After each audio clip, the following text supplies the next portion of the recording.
It began with an army that believed it was winning, even as the ground beneath it was already closing in. By the late summer of 1942, German Sixth Army stood deep inside the ruins of Stalingrad, locked in a fight that consumed everything it touched. Street by street, room by room, stairwell by stairwell, the city was being crushed into dust. From the outside, it looked like progress. From the inside, it felt endless. At the center of that storm stood Friedrich Paulus, a methodical officer, careful with orders, disciplined in execution, and utterly unprepared for the kind of war Stalingrad had become. The Sixth Army was never meant to fight like this. It was built for movement, for encirclement, for decisive campaigns that ended before winter mattered. Instead, it found itself bleeding slowly inside a city that refused to die. As the summer wore on, confidence hardened into routine. German units pushed forward, taking factories, apartment blocks, rail yards. Each advance felt like proof that victory was inevitable. Just one more effort, one more push, one more day. Losses were heavy, but they were explained away as the price of success. What the Sixth Army could not see clearly was what was happening beyond the ruins. Its flanks stretched outward across open steppe. They were thin. They were underprotected. They were held by Allied formations already worn down by months of fighting. Paulus knew the risks. Reports mentioned them. Requests were made. But the focus remained fixed on the city itself. Stalingrad consumed attention the way it consumed men. Inside the ruins, the fighting became intimate and merciless. Units fought meters apart. Snipers turned rubble into death traps. Reinforcements vanished as quickly as they arrived. The Volga remained just out of reach, a narrow ribbon of water separating destruction from survival. Soviet defenders crossed it under fire night after night, replacing losses with fresh bodies who often went straight into combat without rest or certainty they would live to see morning. Still, the Sixth Army pressed on, because stopping felt impossible, because pulling back felt like failure, because victory seemed too close to abandon. Then winter arrived, and with it, reality. Snow fell, temperatures plunged, vehicles struggled, supply lines thinned, and beyond the city, Soviet armies moved. Operation Uranus did not strike Stalingrad itself, it struck around it. From north and south, Soviet forces smashed into the exposed flanks of the Sixth Army, overwhelming defenses that were never meant to withstand such force. The breakthroughs were swift. The encirclement closed before the scale of disaster was fully understood. Suddenly, the Sixth Army was no longer attacking. It was trapped. Inside the pocket, disbelief turned into desperation. Supplies dwindled almost immediately. Ammunition was rationed, food disappeared, fuel froze or ran out. Promises of resupply by air could not be kept. Weather, distance, and Soviet pressure made them fantasy. Orders from above forbade breakout. Relief was promised, then delayed, then quietly abandoned. Paulus waited. He followed orders. He held position. He hoped. But hope could not warm frozen bodies or feed starving men. As weeks passed, the situation collapsed inward. Units dissolved, discipline frayed, hospitals overflowed. Men froze in place, too weak to move. The city that had consumed so much now became a prison of rubble and ice. When surrender finally came, it came not with drama, but with silence. An entire army laid down its weapons. Tens of thousands went into captivity. Most would never return. The fall of the Sixth Army marked more than a defeat. It marked a turning point. The myth of German invincibility shattered completely. The war in the East shifted direction forever. The cost of ambition, denial, and obedience was laid bare. Paulus's Sixth Army at Stalingrad stands as a warning written in frozen stone and human suffering, a reminder of what happens when strategy bends to symbolism, when withdrawal becomes unthinkable, and when following orders replaces adapting to reality. Tonight, we return to that encircled city, to the shattered factories and frozen streets, to the army that marched in, believing it could not lose, and discovered too late that it already had, to Stalingrad, and the fate of the Sixth Army.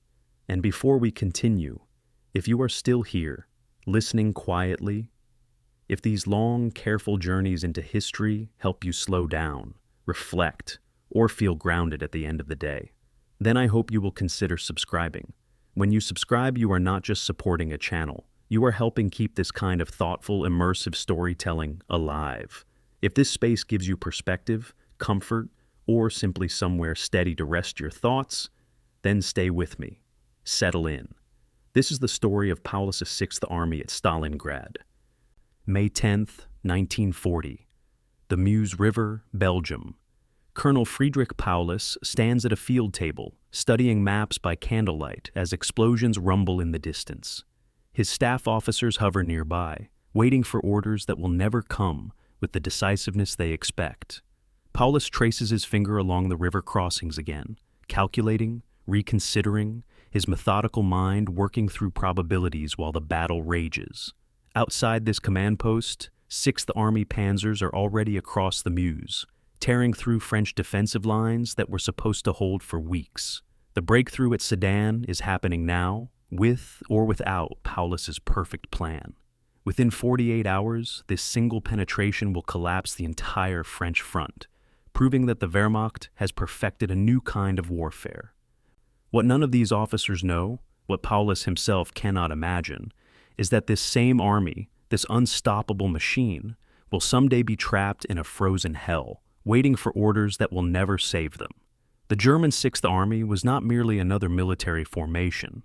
It was the Reich's premier striking force, a mechanized juggernaut that combined tanks, motorized infantry, and close air support into what the world would soon call Blitzkrieg. 270,000 men, strong by August 1942, 500 tanks, 7,000 artillery pieces, 13 German divisions plus Romanian, Italian, and Hungarian allied units stretching its flanks across the southern Russian steppe. These were the soldiers who had smashed Poland in 26 days, crushed France in 6 weeks, and driven deep into the Soviet Union with a speed that made Napoleon's invasion look pedestrian. Their track record spoke for itself.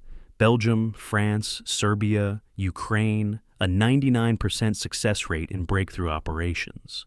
When Sixth Army appeared on a sector of the front, enemy commanders knew their line would break. The only question was how quickly they could retreat before encirclement. But armies are not just statistics and equipment manifests. They are also the men who command them, and Friedrich Paulus was an unusual choice to lead the Reich's most formidable weapon. Born to a middle-class family in 1890, he had joined the Kaiser's army as a junior officer and spent World War I in staff positions, never commanding troops in combat. Tall, thin, fastidious about his appearance, Paulus was known throughout the Wehrmacht as a brilliant staff officer, a man who could plan operations with meticulous precision. He had served as deputy chief of the German General Staff, helping to plan Operation Barbarossa itself, the invasion of the Soviet Union. Yet until January 1942, he had never commanded combat troops in the field. His promotion to lead Sixth Army raised eyebrows among the more aggressive commanders who believed wars were won by bold action, not careful planning. Paulus was a thinker in an army that increasingly valued fighters. He would agonize over decisions that other commanders made on instinct. June 22nd, 1941. The Soviet border near Lutsk. Sixth Army crosses into the Soviet Union as part of the largest invasion in human history. 3 million German soldiers are advancing on a front stretching from the Baltic Sea to the Black Sea, and Sixth Army forms the southern pincer of this colossal movement. The soldiers write letters home predicting victory by Christmas. Why shouldn't they believe it? The Red Army seems to collapse everywhere they advance. Entire Soviet armies are surrounded and destroyed in massive encirclements. By autumn, Sixth Army has penetrated 600 kilometers into Soviet territory, farther than Napoleon ever reached in a single year. The soldiers experience the strange intoxication of seemingly endless victory, that dangerous confidence that comes from never tasting defeat. Each success breeds expectation of the next. Each collapsed Soviet defense confirms their belief in German superiority. But the war is not following the expected script. By December 1941, the Wehrmacht is stalled before Moscow. The Red Army, written off as defeated, launches massive counterattacks in the winter cold. For the first time, German soldiers retreat. The Blitzkrieg has failed to knock the Soviet Union out of the war in a single campaign season. As winter deepens, Hitler and his staff face an unpleasant reality. Germany is now locked in exactly the kind of prolonged two-front war that destroyed the Kaiser's Reich in 1918. Something must be done to regain the initiative. The question is what? Spring 1942 brings Hitler's answer. Unable to attack along the entire Eastern Front with the forces available, he decides to concentrate everything in the south. The goal is the Caucasus oil fields, the petroleum reserves that fuel the Soviet war machine. If Germany can seize those fields, the Red Army's tanks and trucks will run dry. The operation is codenamed Case Blue, and it splits Army Group South into two diverging thrusts. One will drive into the Caucasus toward the oil fields at Baku. The other, led by Sixth Army, will protect the northern flank of this advance by capturing a city on the Volga River. The city's name is Stalingrad. In April 1942, at Poltava, Paulus receives his orders directly from Hitler. Take Stalingrad, secure the Volga, protect the flank, while other units capture the real prize in the Caucasus. It seems like a straightforward mission. Stalingrad is an industrial city stretched along the western bank of the Volga, 30 kilometers long, but only 3 to 8 kilometers wide, a ribbon of factories and apartment blocks. Intelligence reports suggest it is defended by second-rate Soviet formations, many of them fresh conscripts. Sixth Army has crushed stronger opponents. The city holds a symbolic importance because it bears Stalin's name, but militarily, it is just another objective. Paulus begins his approach in July 1942, advancing across the open steppe between the Don and Volga rivers. His army covers 400 kilometers in 3 weeks, an astonishing pace even by Blitzkrieg standards. Soviet resistance seems scattered, disorganized. Prisoners confirm that the Red Army is in chaos, retreating toward the Volga in disorder. Everything suggests this will be another swift victory, yet subtle warning signs appear for those trained to see them. Sixth Army's flanks are held by Romanian divisions equipped with World War I artillery and insufficient anti-tank weapons. German intelligence officers note this vulnerability, but are assured these allies will only face weak Soviet screening forces. The advance toward Stalingrad is stretching German supply lines to their limit, and the Luftwaffe is struggling to provide air cover for both the Caucasus thrust and the Stalingrad operation simultaneously. Paulus himself expresses concern about the diverging objectives. The way Army Group South is splitting into 2 separate operations, moving farther apart with each passing week. But Hitler is insistent. Stalingrad must be taken. The symbolic value of capturing a city bearing Stalin's name has become as important as the military objective. What begins as a flank protection mission is transforming into something more, though no one yet understands how much more. By August 1942, Sixth Army reaches the outskirts of Stalingrad. The soldiers can see the city across the steppe, smoke rising from its chimneys, the Volga River glinting beyond. They have traveled thousands of kilometers from Germany, crushed every enemy they have faced, and now stand before what appears to be their final objective before the autumn rains turn the roads to mud. The campaign season is narrowing. There are perhaps 8 weeks left before weather makes major operations impossible. 8 weeks to take a city and secure winter positions. The soldiers sharpen their bayonets and check their ammunition. Stalingrad lies ahead. How hard could it be? What awaits them in that city will transform everything. The elite mechanized army designed for rapid breakthrough operations is about to enter a type of combat it has never experienced. Street fighting, building-to-building warfare, a meat grinder that will consume divisions the way previous battles consumed companies. Sixth Army approaches Stalingrad with the confidence of an undefeated force, and that confidence itself is a kind of blindness. They cannot see what the city will do to them. They cannot imagine that 6 months later, this same army will be eating its horses and burning furniture to stay alive. They are the sword of Europe, and they are about to be broken on an anvil they do not yet understand. August 23rd, 1942, 6 o'clock in the evening, Stalingrad. The air raid sirens begin wailing across the city, but many civilians ignore them. There have been warnings before, false alarms, People continue their evening routines, workers finishing shifts at the factories, families preparing dinner in apartment blocks along the Volga. Then the sound begins, a growing thunder from the west that builds and builds until it drowns out everything else. 600 Luftwaffe bombers appear over Stalingrad in waves, the largest air raid on a single city since the London Blitz. The first bombs hit the wooden residential districts and turn them instantly into firestorms. Within minutes, the city is burning from end to end. 40,000 civilians die in a few hours, incinerated in their homes, or suffocated in cellars as the fires consume all oxygen. The attack is designed to break Soviet morale, to create such horror that the city will surrender without a fight. Instead, it creates something else entirely, a wasteland of rubble and rage. Stalingrad was never supposed to be a fortress. Built in the 1920s and 1930s as a showcase of Soviet industrial might, the city stretched along the western bank of the Volga River for 30 kilometers, a narrow urban corridor pressed between the river and the steppe. Its reason for existence was industry. 3 massive factory complexes dominated the northern districts. The tractor factory, which had been converted to produce T-34 tanks, the Barricadi Ordnance Factory, manufacturing artillery and small arms, and the Red October steel plant, belching smoke and molten metal 24 hours a day. These were not merely industrial sites, but small cities unto themselves, each complex employing tens of thousands of workers who lived in adjacent apartment blocks. The factories represented exactly the kind of industrial capacity that the Soviet Union needed to wage modern war. They also represented something the German High Command had not fully appreciated: fortresses built of steel and concrete. The man who would defend this burning city arrived on September 12th, just as the situation seemed hopeless. General Vasily Chuikov, 42 years old, stocky and pugnacious, had been summoned to the headquarters of Stalingrad Front on the eastern bank of the Volga. There, in a dugout carved into the river bluff, he met with the front commander and received command of 62nd Army. It was not a promotion anyone would envy.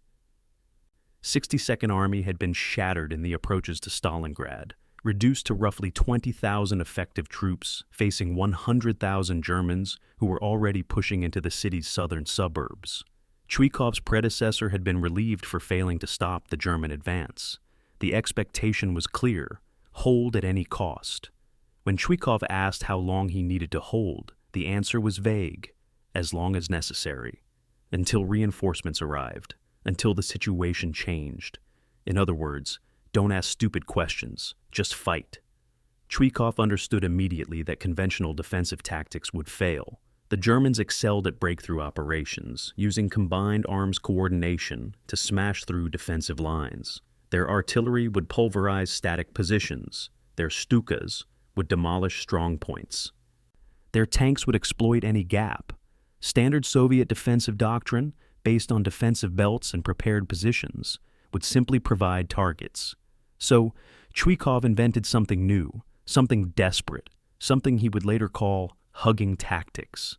His order to every commander in 62nd Army was brutally simple: stay within 50 meters of the German front line at all times. Get so close to the enemy that German artillery cannot fire without hitting their own men. Make their Stukas useless because the targets are too close to their own troops. Turn every building into a fortress and every street into a killing ground. Transform the rubble into an advantage. The order that made this possible came from the very top. On July 28, 1942, Stalin had issued order number 227.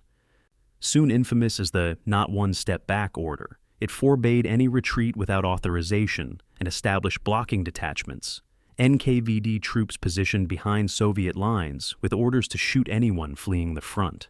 The order was brutal, draconian, and born of desperation after a year of catastrophic retreats. In Stalingrad, it meant that Soviet soldiers had the Volga at their backs and NKVD machine guns behind them. The only direction to move was forward into the German guns. This order has been portrayed in Western histories as evidence of Soviet barbarity, and it certainly was barbaric, but it also eliminated the possibility of panic and rout. Every Soviet soldier in Stalingrad knew with absolute certainty that retreat meant death. so they stayed and fought. The Volga River itself became both lifeline and death trap. Only 1 kilometer wide at Stalingrad, it might as well have been an ocean under German fire. Every reinforcement, every ton of ammunition, every medical evacuation had to cross that river, and the Germans dominated the crossing points with artillery and aircraft. Soviet quartermasters calculated that 30 to 40% of all reinforcements were killed or wounded during the river crossing before they ever fired a shot in the city. Boats and barges loaded with troops would push off from the eastern shore at night, engines straining, and German artillery would walk its fire across the river, seeking them in the darkness. Some vessels made it across, many did not. The river bottom at Stalingrad is still littered with the bones of soldiers who drowned while trying to reinforce the city. But those who made it across found something unexpected. The German bombing, intended to destroy Stalingrad, had actually created the perfect defensive terrain. The rubble of collapsed buildings created obstacles that channeled German armor into kill zones. Cellars and basements, exposed by the destruction of upper floors, became bunkers and firing positions. The rebar and concrete of Soviet construction proved remarkably resistant to artillery. A building could be hammered by hundreds of shells and still provide cover. The factories, built with thick walls to contain heavy machinery, were nearly impervious to anything smaller than heavy artillery or aerial bombs. What the Luftwaffe had created inadvertently was a defender's paradise and an attacker's nightmare. Zhukov established his headquarters in a series of increasingly desperate locations, each one closer to the front line than military doctrine suggested was sane. By late September, his command post was on the slope of Mamayev Kurgan, a hill in the center of the city that dominated the entire battlefield.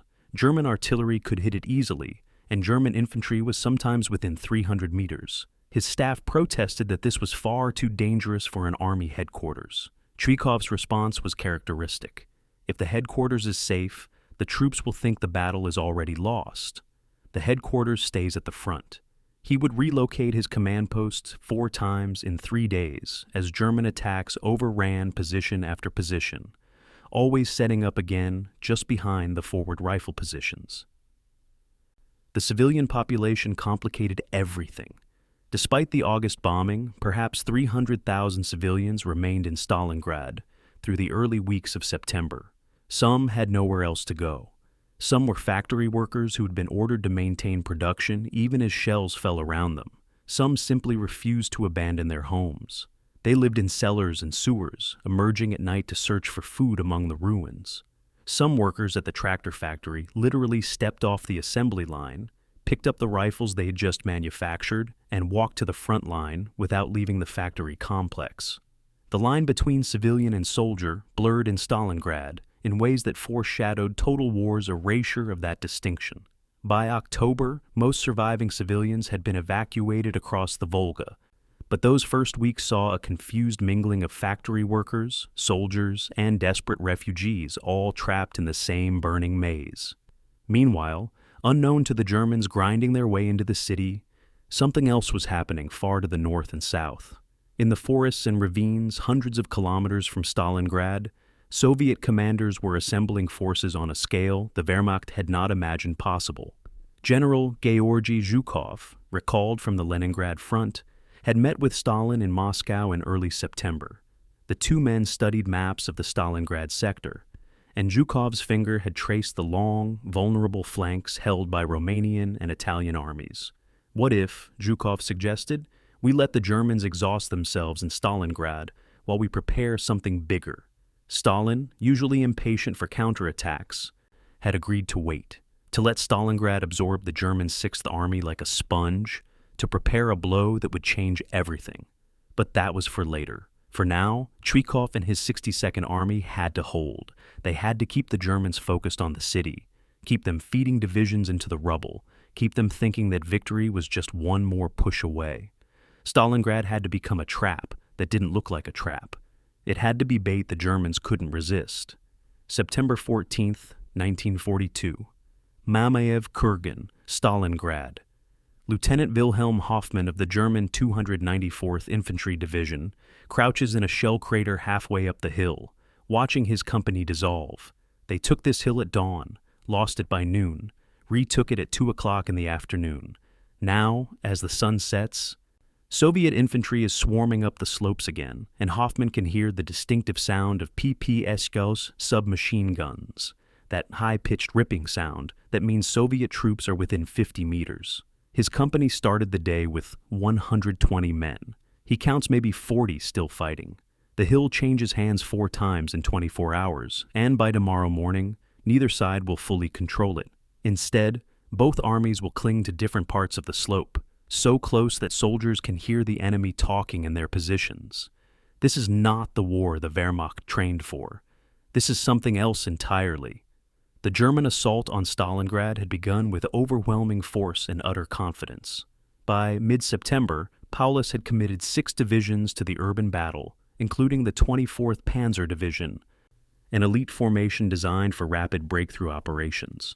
The plan was straightforward: smash through the Soviet defenses in the southern part of the city, drive to the Volga, cut 62nd Army off from its supply lines, and force a surrender. On paper, it was sound. The Germans had massive superiority in tanks, artillery, and air support. Soviet forces were fragmented, poorly supplied, apparently on the verge of collapse. Every military professional studying the situation agreed that Stalingrad would fall within days. The first day's attack seemed to confirm this assessment.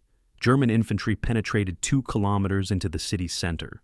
Tanks rolled through wide boulevards that hadn't yet been completely destroyed. By nightfall on September 13th, some officers were already planning the occupation administration. Then the city began to fight back in ways that no one had anticipated. The 24th Panzer Division discovered that tanks in rubble-choked streets were not the kings of the battlefield, but lumbering targets. A Panzerverbor, so dominant in open terrain, became nearly helpless when confined to narrow streets where it couldn't traverse its turret fast enough to engage threats from upper-story windows and cellars. Soviet anti-tank rifle teams, equipped with the PTRD and PTRS rifles, would wait in rubble piles until German tanks passed, then fire at the thin side or rear armor from distances of 20 or 30 meters. The tanks couldn't back up fast enough through the debris. They couldn't maneuver. They just burned. Within 2 weeks, the 24th Panzer Division had lost half its armor, most of it to close-range ambush rather than anti-tank gun duels. The division was effectively destroyed as an armored formation. The infantry suffered even worse. German doctrine emphasized combined arms coordination. Infantry, armor, artillery, and air support working in seamless cooperation. But Stalingrad broke these combinations. Artillery preparation before an assault would pulverize a building, bringing tons of concrete and steel crashing down, creating even more rubble that slowed the infantry advance and provided more cover for defenders. Stukas would scream down to bomb a specific strongpoint, but the smoke and dust from their bombs made it impossible for ground troops to see what they were doing. Close air support became a liability when the front lines were separated by single streets or even single buildings. The Luftwaffe was dropping bombs on target, but the target was so close to German positions that friendly fire casualties mounted alarmingly. Engagement distances collapsed from hundreds of meters to dozens or less. A Soviet rifle platoon defending an apartment building would let German assault teams approach to within grenade range before opening fire. The Germans would respond with grenades, machine guns, flamethrowers, anything that worked in close quarters. Both sides discovered that the standard infantry rifle was less useful than submachine guns, grenades, and sharpened entrenching tools for fighting at ranges where you could see the expression on your enemy's face. The Red Army's PPSH submachine gun, crude and mass-produced, proved ideal for this kind of warfare. It could spray a doorway or hallway with 71 rounds of 7.62 millimeter ammunition from its drum magazine. The Wehrmacht had fewer submachine guns, and German soldiers began scavenging Soviet weapons after firefights. Individual buildings became fortresses that consumed entire companies. The 389th Infantry Division was ordered to clear what German maps designated as Building Number 47, a 4-story apartment block. The assault began on September 22nd with artillery preparation that reduced the upper floors to rubble. Then an engineer company went in. 60 men trained in urban assault. They fought room to room, floor by floor, using grenades and flamethrowers. 3 days later, 12 men emerged. The building had been cleared. Soviet casualties were estimated at perhaps 20 defenders. The math was horrifying. 60 Germans to kill 20 Soviets and capture one building. At that rate, taking Stalingrad would require more soldiers than Germany had available. The Soviet defenders evolved their own tactics through brutal trial and error. Chuikov's order to hug the German front line meant establishing positions as close to German-held buildings as possible, sometimes separated by a single street. This proximity negated German advantages in artillery and air power, but it also meant Soviet soldiers had to endure constant German counterattacks. The solution was defense in depth within individual buildings. A typical Soviet-held apartment block would have observation posts on the upper floors, rifle positions in the middle floors, and reserves in the basement. When Germans attacked, the upper floor defenders would inflict casualties and then withdraw downward, forcing the Germans to clear each floor. Even when Germans took a building, Soviet troops in the basement might remain, emerging at night to counterattack and retake floors.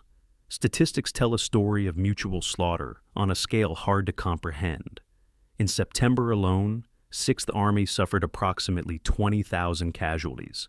In a conventional battle, an army losing 15 to 20% of its strength in a month would withdraw to reconstitute.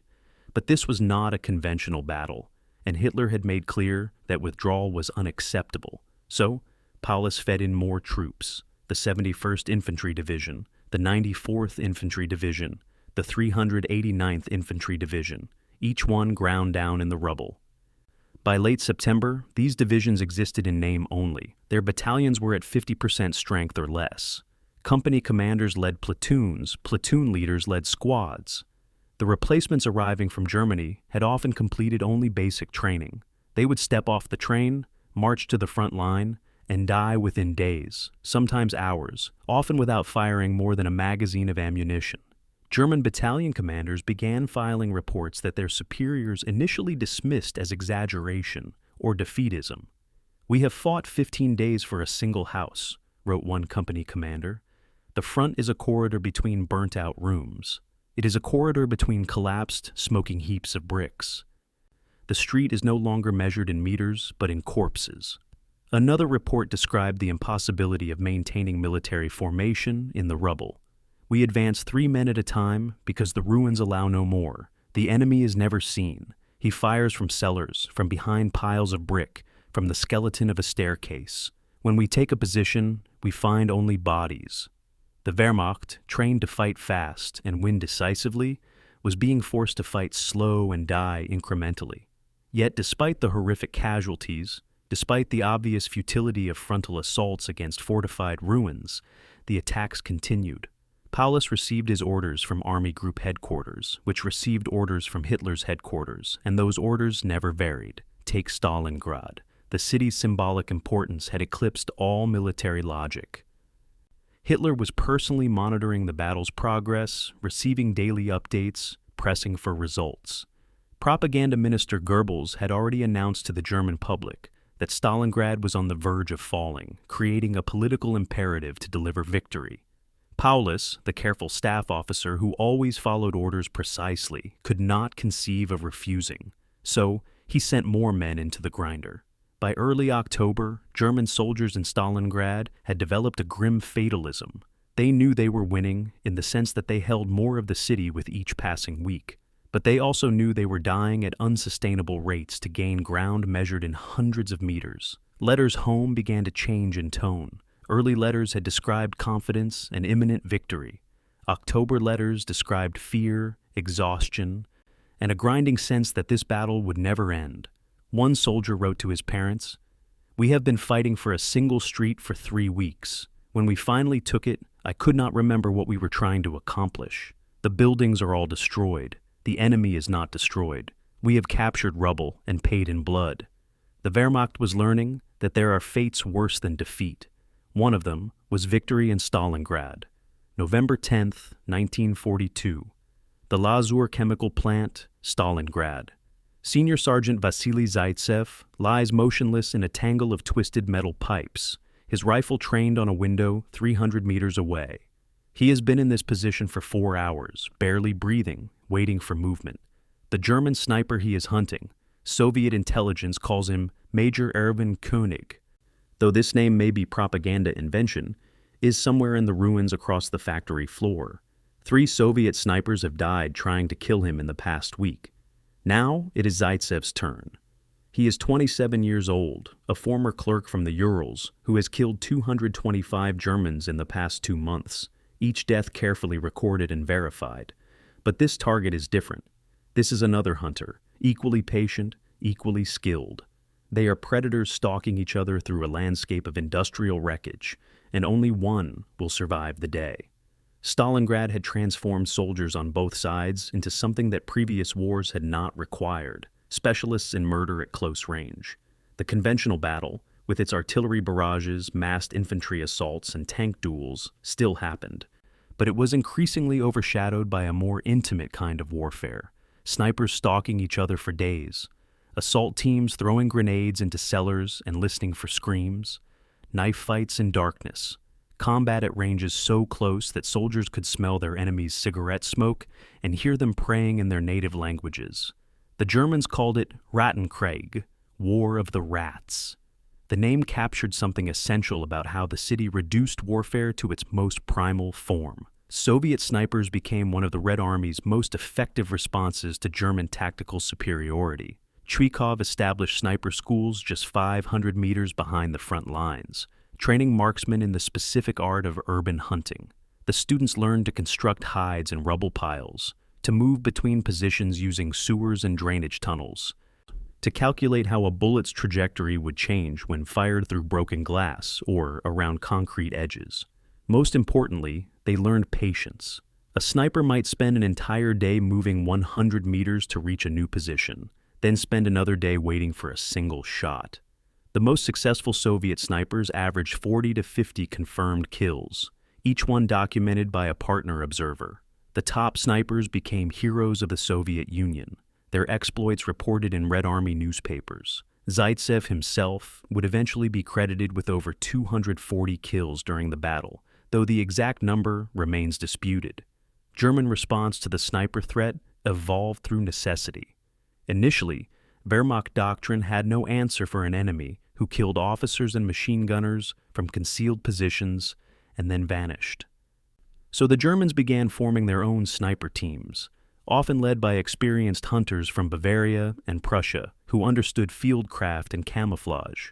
These teams engaged in duels with Soviet snipers that could last days, each side trying to identify the other's position without exposing themselves.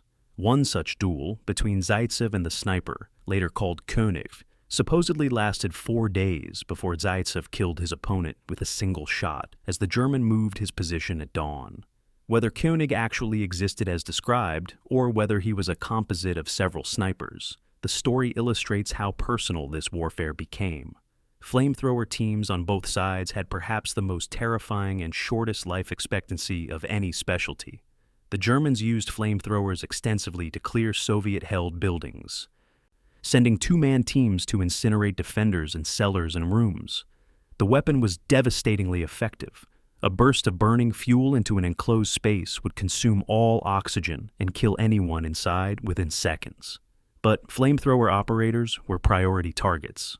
Soviet troops learned to recognize the distinctive silhouette of a flamethrower backpack and the hosing apparatus. The moment a flamethrower team was spotted, every Soviet weapon in range would concentrate fire. The flame fuel tanks, pressurized and volatile, exploded spectacularly when hit.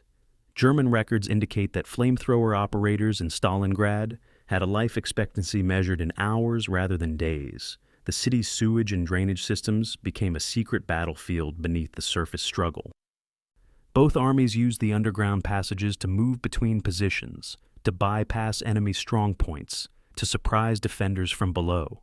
Soviet infiltration teams would navigate pitch-black tunnels by feel, emerging in German-held cellars to capture prisoners for interrogation or simply to create chaos behind enemy lines. German engineers tried mapping the sewer system and placing booby traps at key junctions, but the network was too extensive and too dark.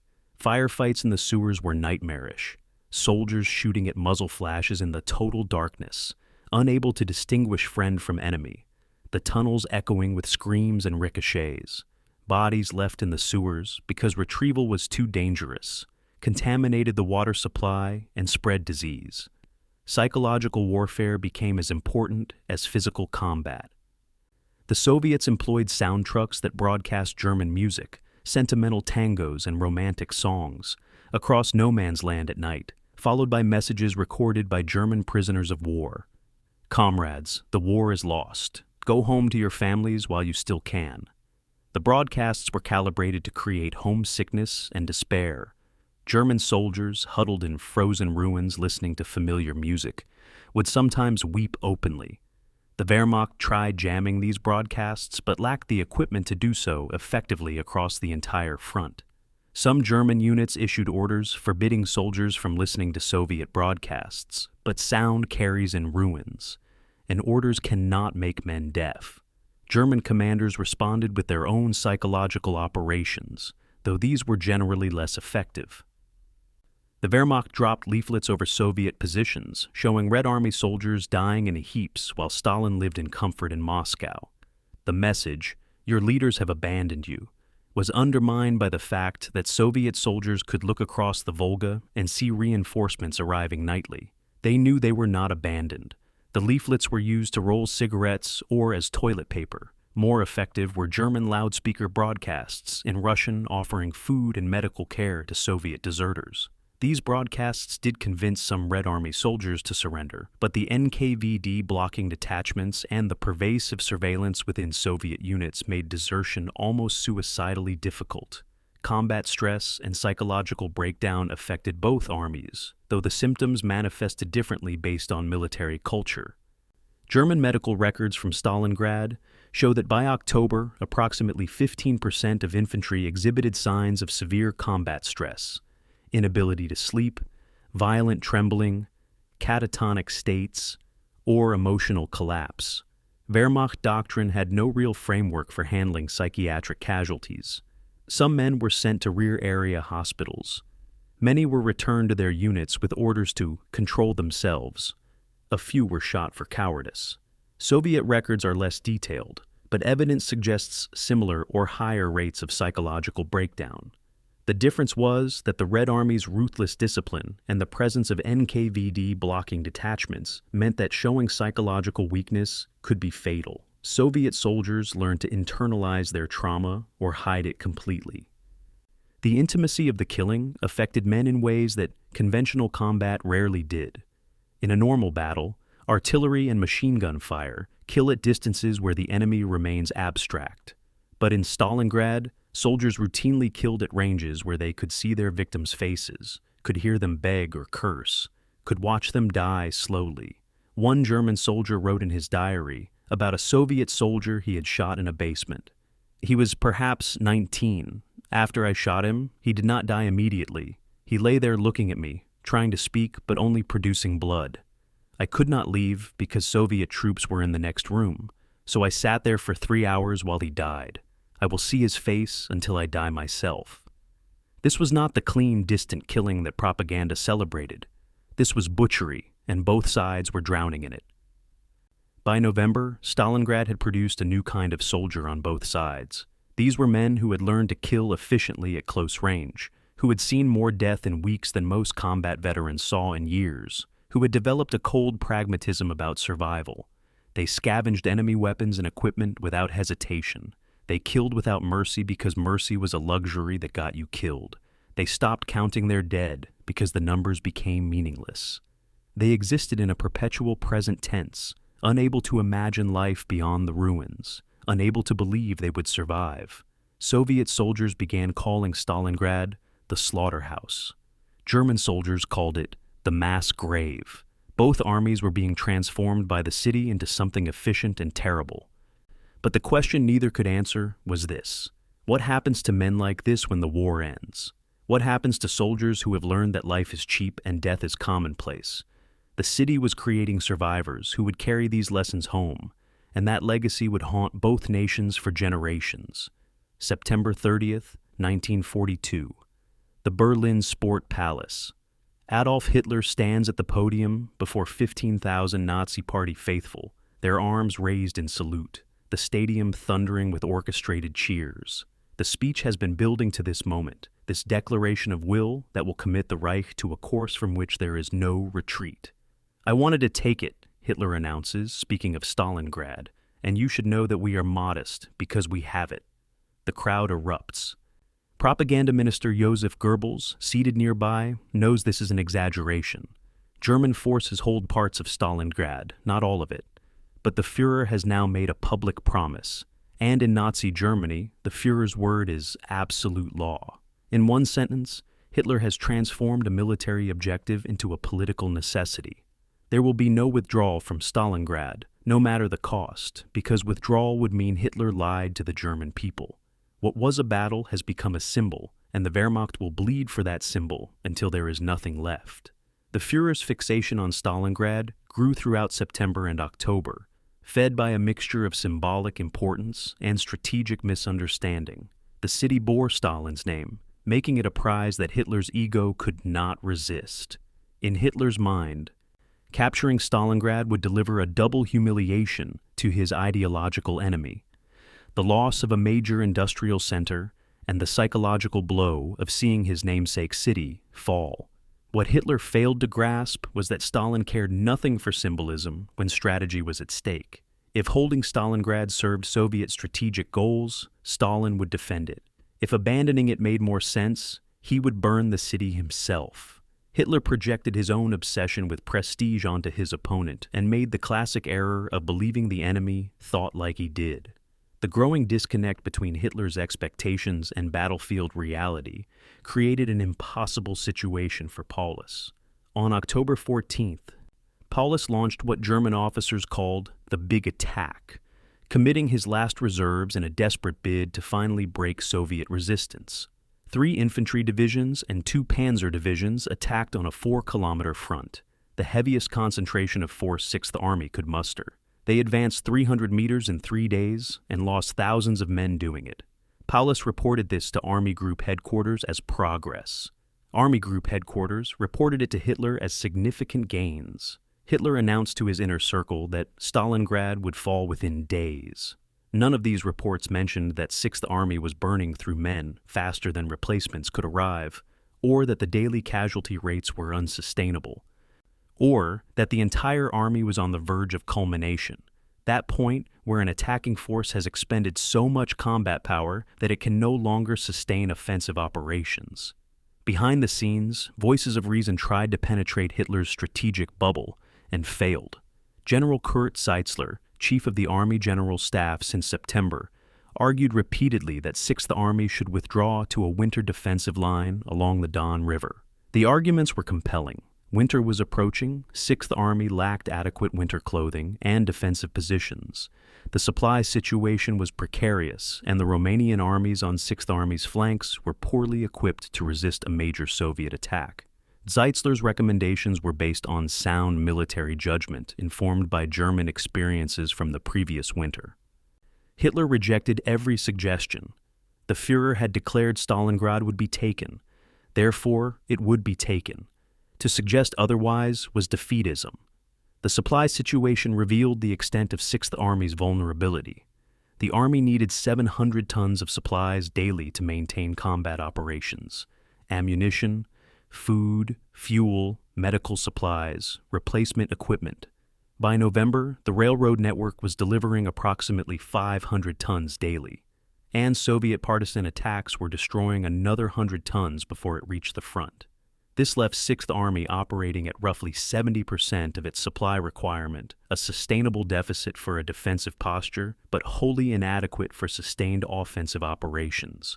Food supplies were particularly concerning. The Army was receiving 85% of required rations by November, which meant soldiers were already on reduced calories. Winter clothing was arriving at only 40% of requirement because Hitler had assumed Stalingrad would fall before winter. Paulus, caught between military reality and political pressure, did something that would define his entire role in the coming catastrophe. He asked for permission to make minor tactical adjustments, not for permission to withdraw, not for permission to establish winter positions outside the city, just for small-scale flexibility to respond to local conditions. Between September and November, Paulus sent 17 separate requests to Army Group headquarters asking for authority to make tactical decisions without prior approval. All 17 were denied. The message was clear: Paulus would execute orders, not make strategic decisions. For a man whose entire career had been built on meticulous planning and following proper procedure, this was both familiar and fatal. He knew how to obey. He had forgotten how to refuse. The deeper strategic problem was that Hitler's obsession with Stalingrad was wrecking the entire southern campaign. The original objective of Case Blue had been the Caucasus oil fields. Army Group South had been split into two diverging thrusts, one toward the oil fields, one toward Stalingrad to protect the northern flank. But as Stalingrad consumed more and more resources, reinforcements that should have gone to the Caucasus thrust were diverted to feed the urban battle. By November, neither thrust had sufficient strength to achieve its objective. The oil fields remained in Soviet hands. Stalingrad remained contested. The Wehrmacht had achieved the worst possible outcome: two failing offensives instead of one successful one. German logistics officers saw the catastrophe approaching and documented it in reports that their superiors ignored. A Sixth Army quartermaster's report dated November 1st, 1942, is a masterpiece of understated alarm. It notes that ammunition is arriving at 70% of requirement, that food is at 85%, that winter clothing is at 40%. It projects that if current casualty rates continue, the Army will be unable to maintain offensive operations by mid-November. It requests prioritization of supply deliveries and reinforcement of the supply line. The report was forwarded up the chain of command and disappeared into the bureaucratic machinery of Army Group headquarters. No one wanted to tell Hitler that his promised victory was built on an empty logistics cupboard. On November 9th, Paulus took an extraordinary step. He sent a direct message to Army Group headquarters requesting permission to withdraw Sixth Army from Stalingrad to the Don River before winter made retreat impossible. The message was carefully worded, framed as a request for clarification rather than a challenge to orders. Paulus laid out the facts.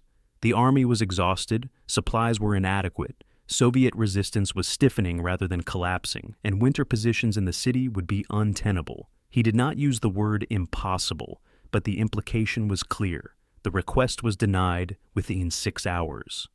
Hitler's response, filtered through Army Group headquarters, was unambiguous. Stalingrad will be held.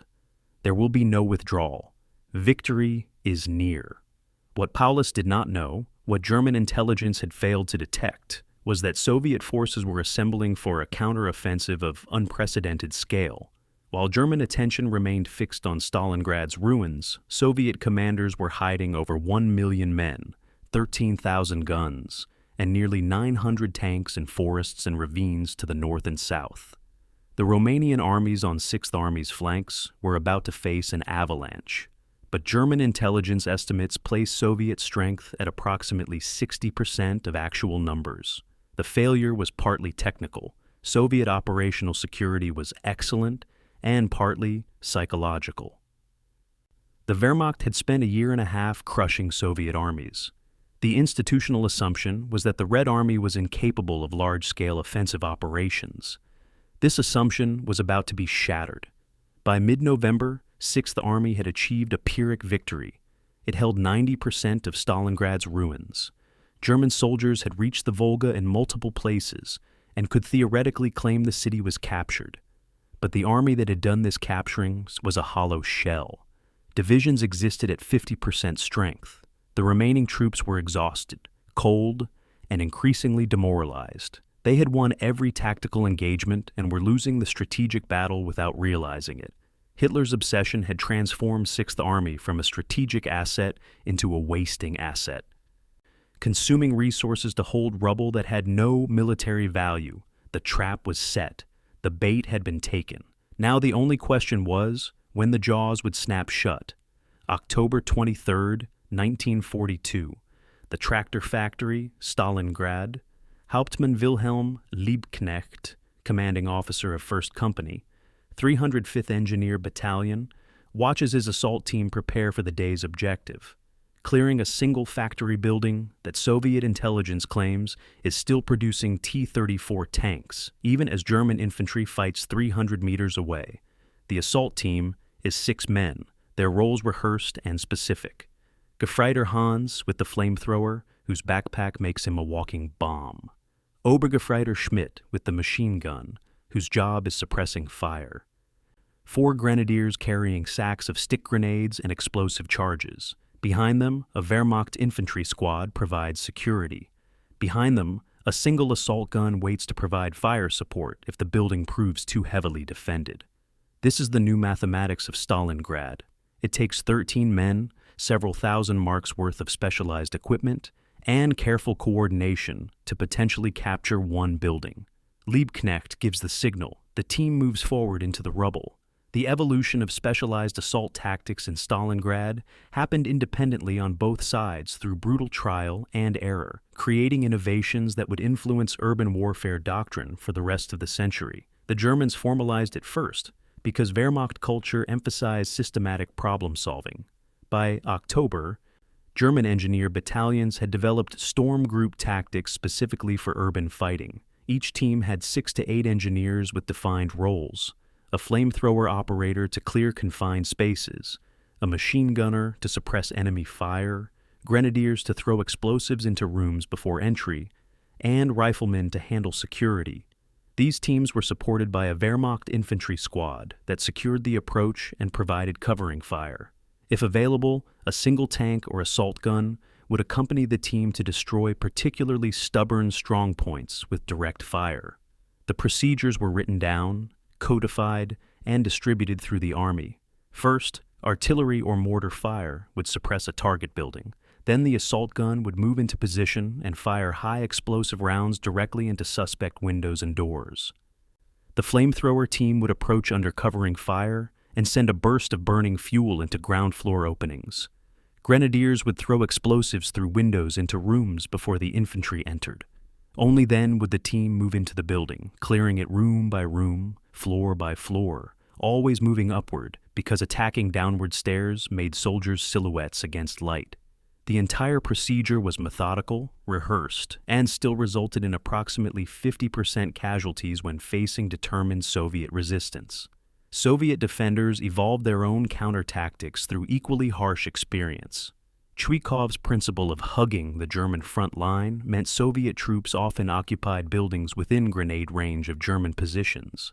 When Germans assaulted a Soviet-held building, defenders used defense in depth within the structure itself. Observation posts on upper floors would detect the assault and warn the rest of the garrison. As Germans advanced, upper-floor defenders would fire at the assault team and then withdraw downward, forcing the Germans to clear every floor. The basement held the main defensive position, often reinforced with sandbags and debris to create firing positions covering the stairs. Even when Germans took upper floors, Soviet troops in the basement could survive artillery and hold out for days, emerging at night to counterattack. The Soviet response to German superiority in heavy weapons was to feed reinforcements into Stalingrad piecemeal rather than in large formations. Instead of committing entire divisions, which German artillery and air power could devastate during the river crossing, Chuikov reinforced with individual companies or even platoons. A company of 150 men would cross the Volga at night, take 40 or 50% casualties on the crossing, and the survivors would immediately enter the front line. This tactic spread out the casualties over time and space, making it harder for German intelligence to gauge Soviet strength. It also meant that Soviet forces in Stalingrad were in constant rotation, with fresh troops regularly replacing exhausted units, while German formations fought until they were completely spent. The Red Army began designating its most effective formations as Guards units, a Soviet innovation that combined propaganda value with practical combat implications. A rifle division that successfully held its position against 3-to-1 odds would be redesignated a Guards Rifle Division, receive better equipment and replacement priority, and gain the honor of a Guards banner. The 13th Guards Rifle Division, which crossed the Volga on September 14th and immediately counterattacked Germans who had reached the river, became one of the most decorated units in the Red Army. The Guards designation created esprit de corps and gave Soviet commanders a way to identify and reinforce success. It also created intense pressure on Guards units to maintain their reputation, leading to situations where Guards divisions would fight to complete annihilation rather than retreat. German tactical innovation in Stalingrad proceeded at remarkable speed. Wehrmacht after-action reports document 37 new tactical procedures developed between August and November, specifically for urban combat.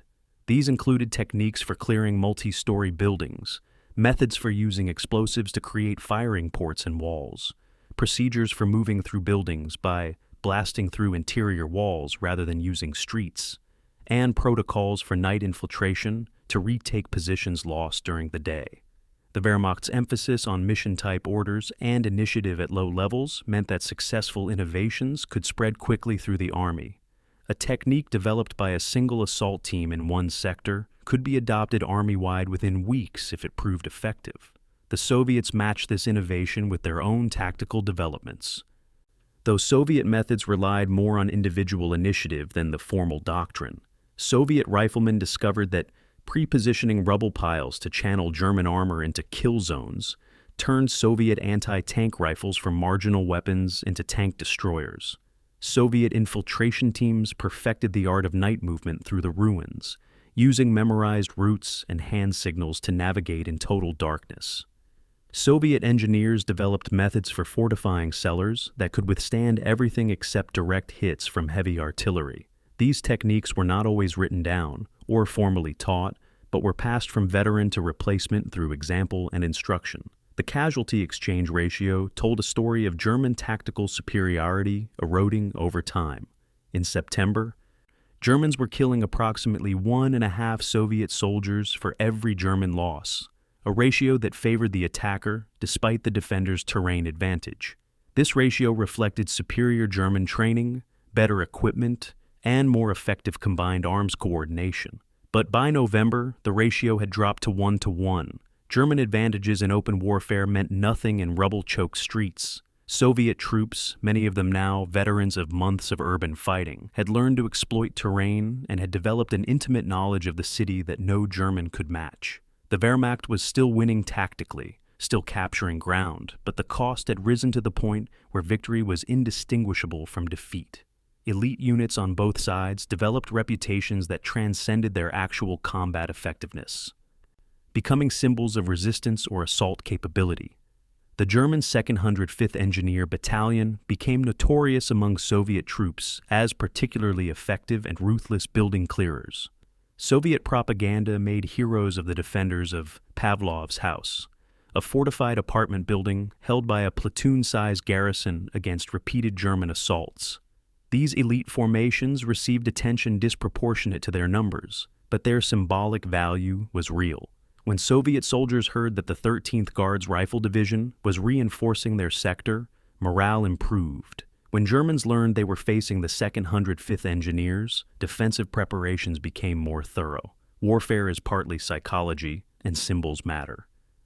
The question Soviet commanders asked in October was whether these defensive innovations could hold long enough for the larger plan to mature. Zhukov and Vasilevsky, watching the battle from Moscow, needed 62nd Army to maintain its bridgehead on the Volga, to keep German attention fixed on the city, to prevent 6th Army from redeploying to reinforce the vulnerable flanks. Chuikov's mission was not to win decisively, but to survive. Every week that 62nd Army clung to its positions was another week for Soviet forces outside Stalingrad to prepare the counteroffensive. The specialists in hell, these Soviet riflemen and German assault troops, who had become expert at killing at close range, were pieces in a larger game. They fought for buildings and streets while not knowing that their true purpose was to be bait in a trap about to spring shut. October 14th, 1942. Dawn, Stalingrad. The German artillery barrage begins at precisely 5:30 in the morning. 3,500 guns firing on a 4-kilometer front for 80 minutes without pause. The sound is not sound anymore, but physical force, a pressure wave that collapses lungs and causes bleeding from ears and noses. Soviet soldiers huddled in cellars and trenches can only wait, can do nothing but endure as tons of high explosive transform buildings into dust and flesh into pulp. This is Paulus's final gamble, his last reserves committed to one massive thrust. 3 infantry divisions and 2 panzer divisions attacking on the narrowest possible front, trying to crush Soviet resistance through sheer overwhelming force. The barrage lifts, German infantry emerges from assembly areas. The battle for Stalingrad reaches its crescendo. October 1942 would prove to be the most intense month of urban combat in human history, a 31-day period where 2 armies fought each other to near destruction over 30 square kilometers of ruins. The intensity was both tactical and strategic. Tactical because the fighting never stopped, because there were no quiet sectors or lulls in the battle. Strategic because both sides understood that October would likely determine the campaign's outcome.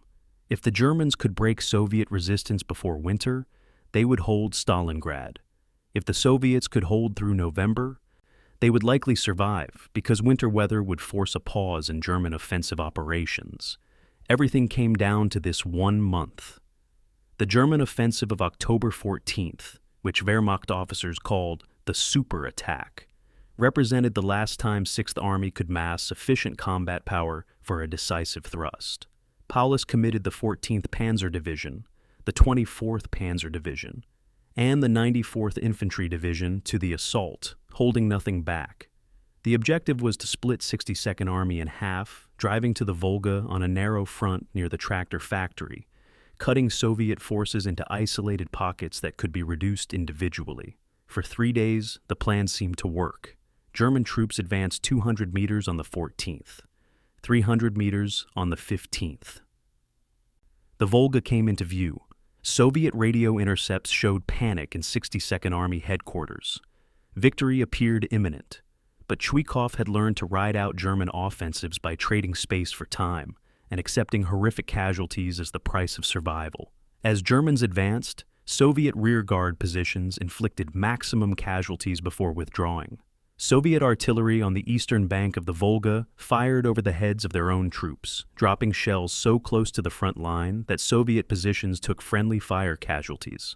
Katyusha rocket batteries, normally used for massed bombardment, were firing in support of individual company-sized actions, expending ammunition at rates that would have horrified peacetime logistics officers. The Soviet defense was improvised, desperate, and barely coherent, but it did not break.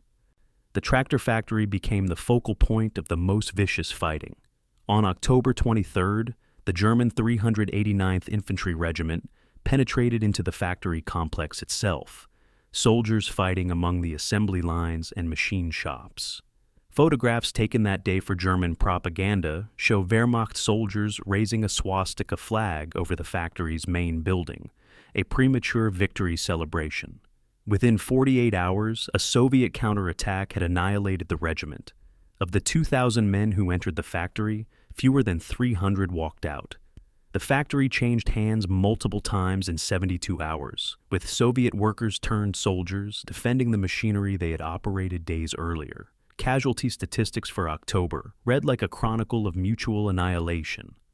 Sixth Army suffered 38,000 killed and wounded in 31 days, the highest monthly casualty total the Army would ever experience. These were not just numbers in a report. They were company commanders killed leading assaults. They were platoons wiped out in ambushes. They were tank crews burned alive when Soviet anti-tank rifles found their ammunition storage. The daily casualty rate averaged over 1,200 men, a rate that, if sustained, would destroy the entire army in less than 8 months. Replacement drafts arriving from Germany were thrown directly into combat, often dying before learning their company commander's name. Soviet casualties were even worse in absolute numbers, but more sustainable in strategic terms. 62nd Army's strength fluctuated wildly throughout October. 47,000 men on October 20th, reinforced to 55,000 by October 25th, then dropping again as casualties mounted. But unlike 6th Army, which was isolated and receiving limited replacements, 62nd Army could draw on the entire Soviet reserve system. The Stavka, Soviet High Command, was funneling just enough reinforcements across the Volga to keep Chuikov fighting while hoarding the majority of reserve formations for other purposes. The calculus was cold. 62nd Army was expendable if its sacrifice served the larger plan. Individual buildings became battlegrounds of legendary intensity. The railroad station in central Stalingrad changed hands 15 times in 6 days of fighting. Neither side could hold it permanently. It simply became a place where soldiers went to die, a killing ground that both armies attacked reflexively without clear strategic purpose. After the first week, the station building no longer existed as an architectural structure. It was a heap of rubble with Soviet troops in one end and German troops in the other, separated by perhaps 20 meters of corpse-filled debris. Attacking it accomplished nothing except adding more bodies to the pile, yet the attacks continued because momentum, once begun, is hard to stop. The German advance during the October offensive, measured in meters per day, revealed the unsustainable nature of the battle. From October 14th to November 11th, 6th Army advanced 2,100 meters on the main axis of attack, an average of 75 meters per day. The cost was approximately 1.4 men per meter gained. At that rate, advancing 1 kilometer would require 1,400 casualties. Stalingrad was still 3 kilometers deep in places. The mathematics of attrition led to only one conclusion: 6th Army would be destroyed before it could capture the city. But German commanders, from Paulus to Hitler, could not accept this conclusion because accepting it meant admitting the offensive had failed. Luftwaffe air support, so effective in the early stages of Operation Barbarossa, became increasingly ineffective and dangerous in Stalingrad's confined battle space. The Luftwaffe was flying 1,000 sorties daily over a 30-square-kilometer area, dropping bombs and firing cannon into a space where German and Soviet positions were separated by single streets or buildings. Documented cases of friendly fire exceeded 47 separate incidents in October alone. German infantry learned to mark their positions with colored panels and smoke grenades, but pilots flying at 300 kilometers per hour could not always distinguish friend from enemy in the smoke and dust. Some German units requested that the Luftwaffe not provide close air support because the risk of fratricide exceeded the benefit. By November, both armies in Stalingrad existed in a state of mutual exhaustion. German infantry companies were at 30 to 40% strength. Soviet rifle divisions were reinforced so many times that the majority of each unit consisted of replacements who had been with their units for less than 2 weeks. Both sides were fighting on willpower and hatred, because organized military effectiveness had largely disappeared. The Germans still possessed superior equipment and training. The Soviets still possessed the defensive advantage and the ability to reinforce. Neither advantage was decisive. The battle had achieved a terrible equilibrium, where both armies destroyed each other at equal rates. The question haunting both sides was how much longer this could continue. German soldiers, writing letters home that German censors would later suppress, described a growing certainty that the battle could not be won, only survived. Soviet soldiers facing NKVD blocking detachments that would shoot them if they retreated, and German machine guns that would kill them if they advanced, developed a fatalism that bordered on nihilism. Both armies were approaching culmination, that point where further offensive action becomes impossible, not because of enemy action, but because of internal collapse. October had been the month where the battle reached its maximum intensity. November would be the month where something had to break. Neither army knew that when the break came, it would not be in Stalingrad itself, but on the distant flanks where Romanian divisions waited in cold trenches, unaware that they stood in the path of an approaching avalanche. November 17, 1942, 6th Army Headquarters, Golubinski. General Friedrich Paulus sits at his desk reviewing the day's casualty reports with his chief of staff. The numbers are grim, but no longer shocking. 317 killed, 842 wounded in the past 24 hours. These are sustainable losses compared to October's bloodbath. More importantly, the reports from division commanders in Stalingrad suggest Soviet resistance is finally weakening. The 94th Infantry Division reports capturing 700 meters of riverbank. The 305th Infantry Regiment holds positions where soldiers can wash their hands in the Volga. Staff officers are beginning, tentatively, to discuss the transition from urban combat to occupation duties. Winter billeting plans. Rotation schedules to rest exhausted divisions. Someone suggests that Christmas might be spent in garrison rather than on the front line. Paulus allows himself a rare moment of optimism. The battle for Stalingrad is essentially won. What remains is mopping up isolated pockets of resistance. By mid-November, German control of Stalingrad appeared near total on maps. 90% of the city showed blue symbols indicating Wehrmacht occupation. Soviet forces clung to 3 narrow pockets along the Volga, separated from each other and apparently incapable of coordinated action. The largest Soviet bridgehead, around the Barricadi factory, measured 2,500 meters long and 200 meters deep at its widest point. The Red October pocket was even smaller, 1,800 meters long, 150 meters deep. These were not defensive positions, but death traps, pockets where Soviet troops awaited final destruction. German intelligence assessments concluded that 62nd Army was no longer capable of effective resistance. The assessment seemed reasonable based on available evidence. November 11th marked the high water mark of German success. Elements of the 305th Infantry Regiment reached the Volga River at multiple points, actually occupying positions where soldiers could touch the water. German photographers captured images of Wehrmacht soldiers at the riverbank, pictures that would be used for propaganda purposes to show the German public that Stalingrad had fallen. Some soldiers filled canteens with Volga water to send home as souvenirs, proof they had reached the objective. Staff officers began drafting reports announcing the city's capture. The wording was carefully hedged, effective control rather than complete capture, but the message was clear. The battle for Stalingrad was over. The cost of this victory was catastrophic. Sixth Army had suffered approximately 100,000 casualties since August. 45,000 killed, 55,000 wounded seriously enough to require evacuation. These numbers represented roughly 38% of the Army's original strength. Every division was under strength. The 3 panzer divisions, 14th, 16th, and 24th, collectively possessed 40 operational tanks, compared to their authorized strength of over 300. Artillery units were at 60% strength. Infantry companies that should have numbered 150 men averaged 70. Battalions were commanded by captains because the lieutenant colonels who should have led them were dead. Yet German commanders convinced themselves these losses were acceptable because the objective had been achieved.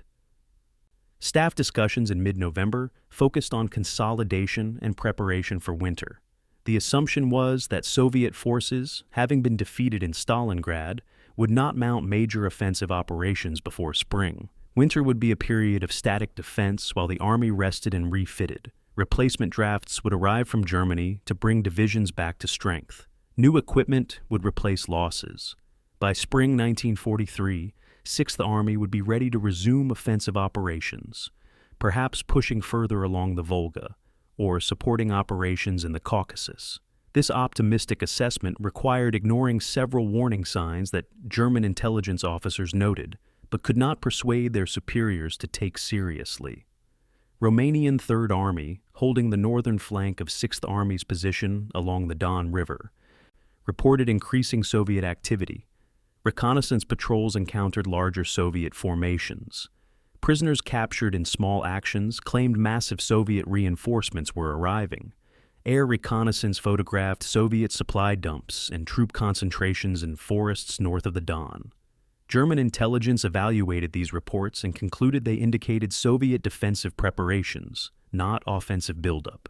The alternative, that the Soviets were preparing a counteroffensive with forces large enough to threaten Sixth Army, seemed implausible.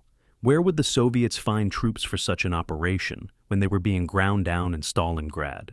The distribution of winter equipment revealed how completely German commanders had accepted that the crisis had passed. Throughout October, winter clothing shipments for Sixth Army had been delayed or redirected to other formations, because Sixth Army was expected to be in heated billets and captured Stalingrad by November. Now, in mid-November, Winter gear finally began arriving: wool uniforms, felt boots, fur-lined jackets. The shipments were arriving at approximately 40% of requirement, but this deficit seemed manageable if the army was going to be in defensive positions with access to buildings rather than fighting in the open. Field kitchens were set up in areas designated as secure, places where artillery fire was unlikely. Some units began constructing more permanent bunkers and fortifications, replacing hasty fighting positions with structures intended to last months. German letters home from mid-November reflect the changing psychology of troops who believed they had survived the worst. One soldier wrote, "We have finally taken this cursed city. It cost us dearly, but it is done. Now we wait for winter to pass and think of home." Another, "The Russian is beaten. He fights still in some places, but he has no strength left for real resistance. We will spend Christmas here and be home by next summer." These letters, intercepted and read by German military censors, were allowed through because they supported the narrative that the battle was won. Letters that expressed doubt or pessimism were suppressed, but there were far fewer of those in mid-November than there had been in October. Paulus himself seemed to relax slightly. His staff noted that he was sleeping more than 4 hours a night for the first time in months. The fastidious personal habits that he had maintained even during the worst of the fighting, daily shaving, clean uniforms, organized paperwork, became less obsessive. He authorized leave for some staff officers, an unthinkable luxury during the October fighting. In staff meetings, he discussed long-term planning, what positions to fortify, which units to rotate out of the line first, how to establish supply depots for winter. These were the concerns of a commander who believed the crisis had passed. Soviet forces trapped in their narrow bridgeheads told a different story, though no German commanders were listening to it. 62nd Army reported its strength at 47,000 men on November 18th, down from over 60,000 at the beginning of the month. Artillery ammunition was at 8 days' supply. Food was below minimum requirements. Medical supplies were nearly exhausted. These statistics suggested an army on the verge of collapse. What they actually indicated was an army that had completed its mission. Chuikov's orders had never been to destroy Sixth Army. His orders were to hold the Germans in place, to keep their attention fixed on Stalingrad, to prevent them from redeploying. 62nd Army had done exactly that. The trap was set. The Germans had taken the bait so completely that they could no longer imagine it was bait. November 18th, 1942. Tomorrow would bring revelations that would shatter German confidence and transform the entire campaign. But tonight, in 6th Army headquarters, officers reviewed reports and made plans based on the assumption that they had won. They had captured 90% of Stalingrad. Soviet resistance was broken. Winter positions were being prepared. The worst was over. They were professionals analyzing the situation with the information available, and every piece of information confirmed their assessment. They were also completely catastrophically wrong. Sometimes the difference between victory and disaster is not the quality of intelligence, but the framework through which that intelligence is interpreted. The Germans in Stalingrad were about to learn that lesson in the most brutal way possible. September 12th, 1942. The Kremlin, Moscow. General Yuri Zhukov and Colonel General Alexander Vasilevsky stand before a map table in Stalin's office, their fingers tracing the contours of the southern front. The Supreme Commander sits behind his desk, pipe smoke curling toward the ceiling, listening as his two most capable generals propose something audacious. Stalin's question cuts through their presentation. Can we actually hold at Stalingrad long enough? Zhukov's response is characteristically blunt.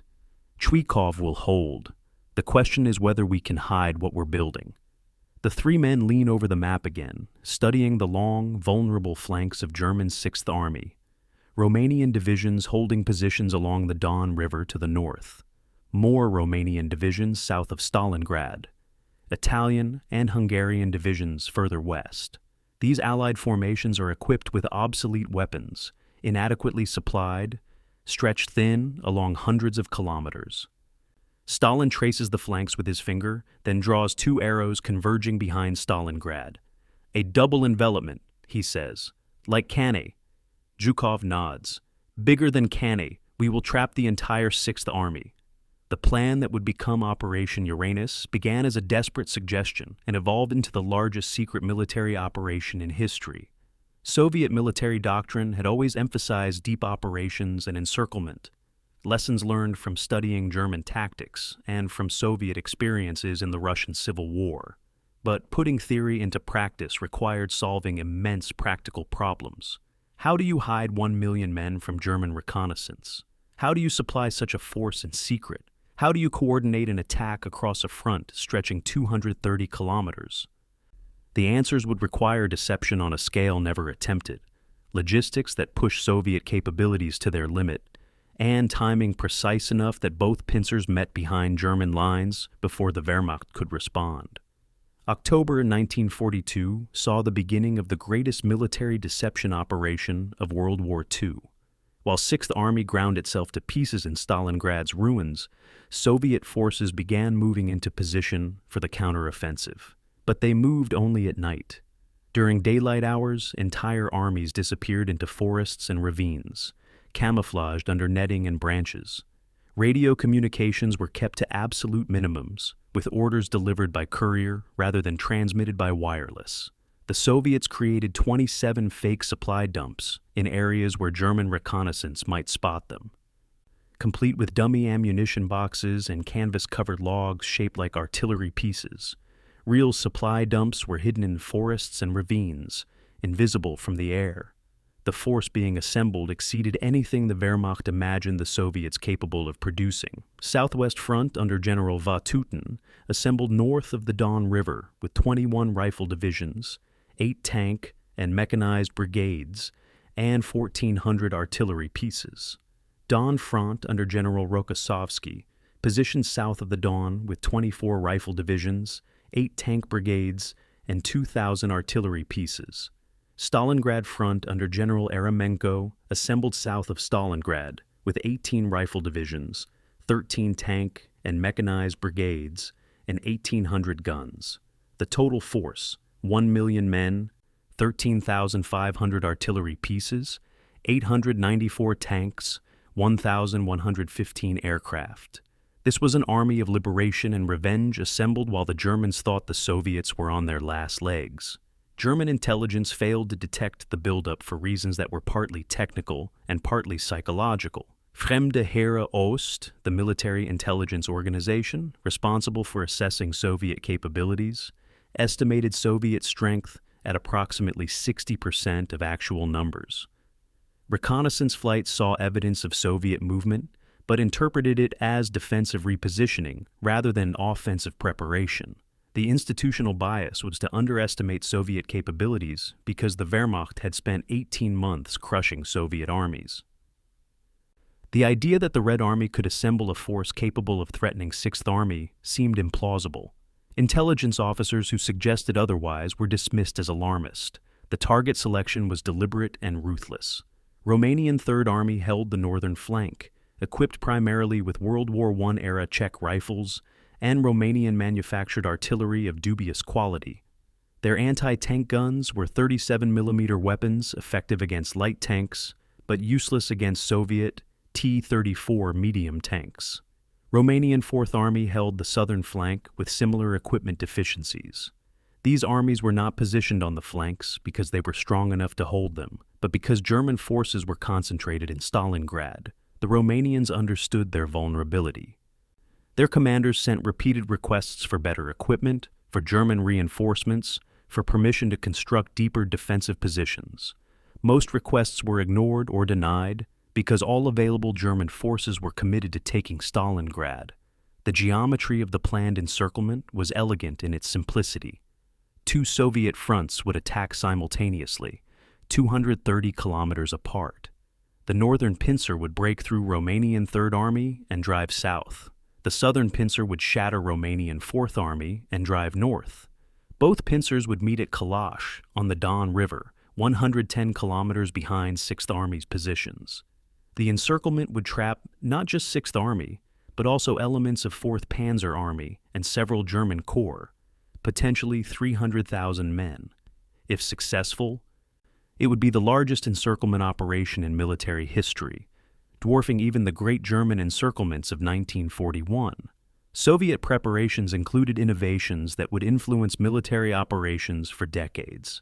The Red Army experimented with new tactics for breakthrough operations, including concentrated artillery barrages on narrow frontages designed to completely obliterate enemy positions before the infantry advanced.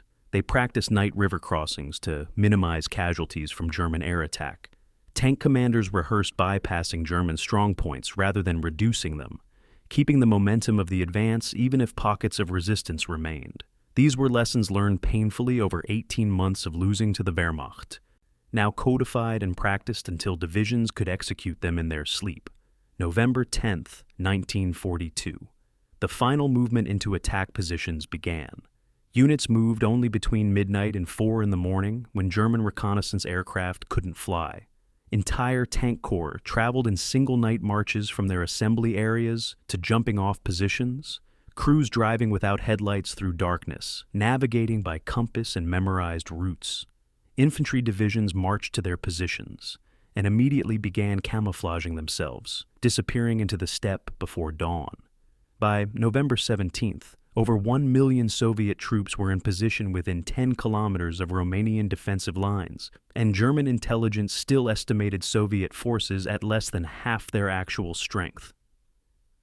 The night of November 18th, Soviet commanders received their final orders. Vatutin on the northern front, Rokossovsky at the Don-Azion, Eremenko south of Stalingrad. 3 commanders coordinating 3 armies for a simultaneous attack, designed to close like jaws on an unsuspecting enemy. The orders specified H hour, 7:30 in the morning on November 19th. Weather forecasts predicted snow and fog, perfect conditions to hide the initial assault from German air reconnaissance. Artillery officers checked their targeting data one final time. Tank crews performed final maintenance on their vehicles. Infantry checked their weapons and ammunition. In a few hours, they would attack, and the entire course of the war would change. What the German defenders on the Romanian-held flanks could not know was that they were about to face a storm of fire, unlike anything yet seen on the Eastern Front.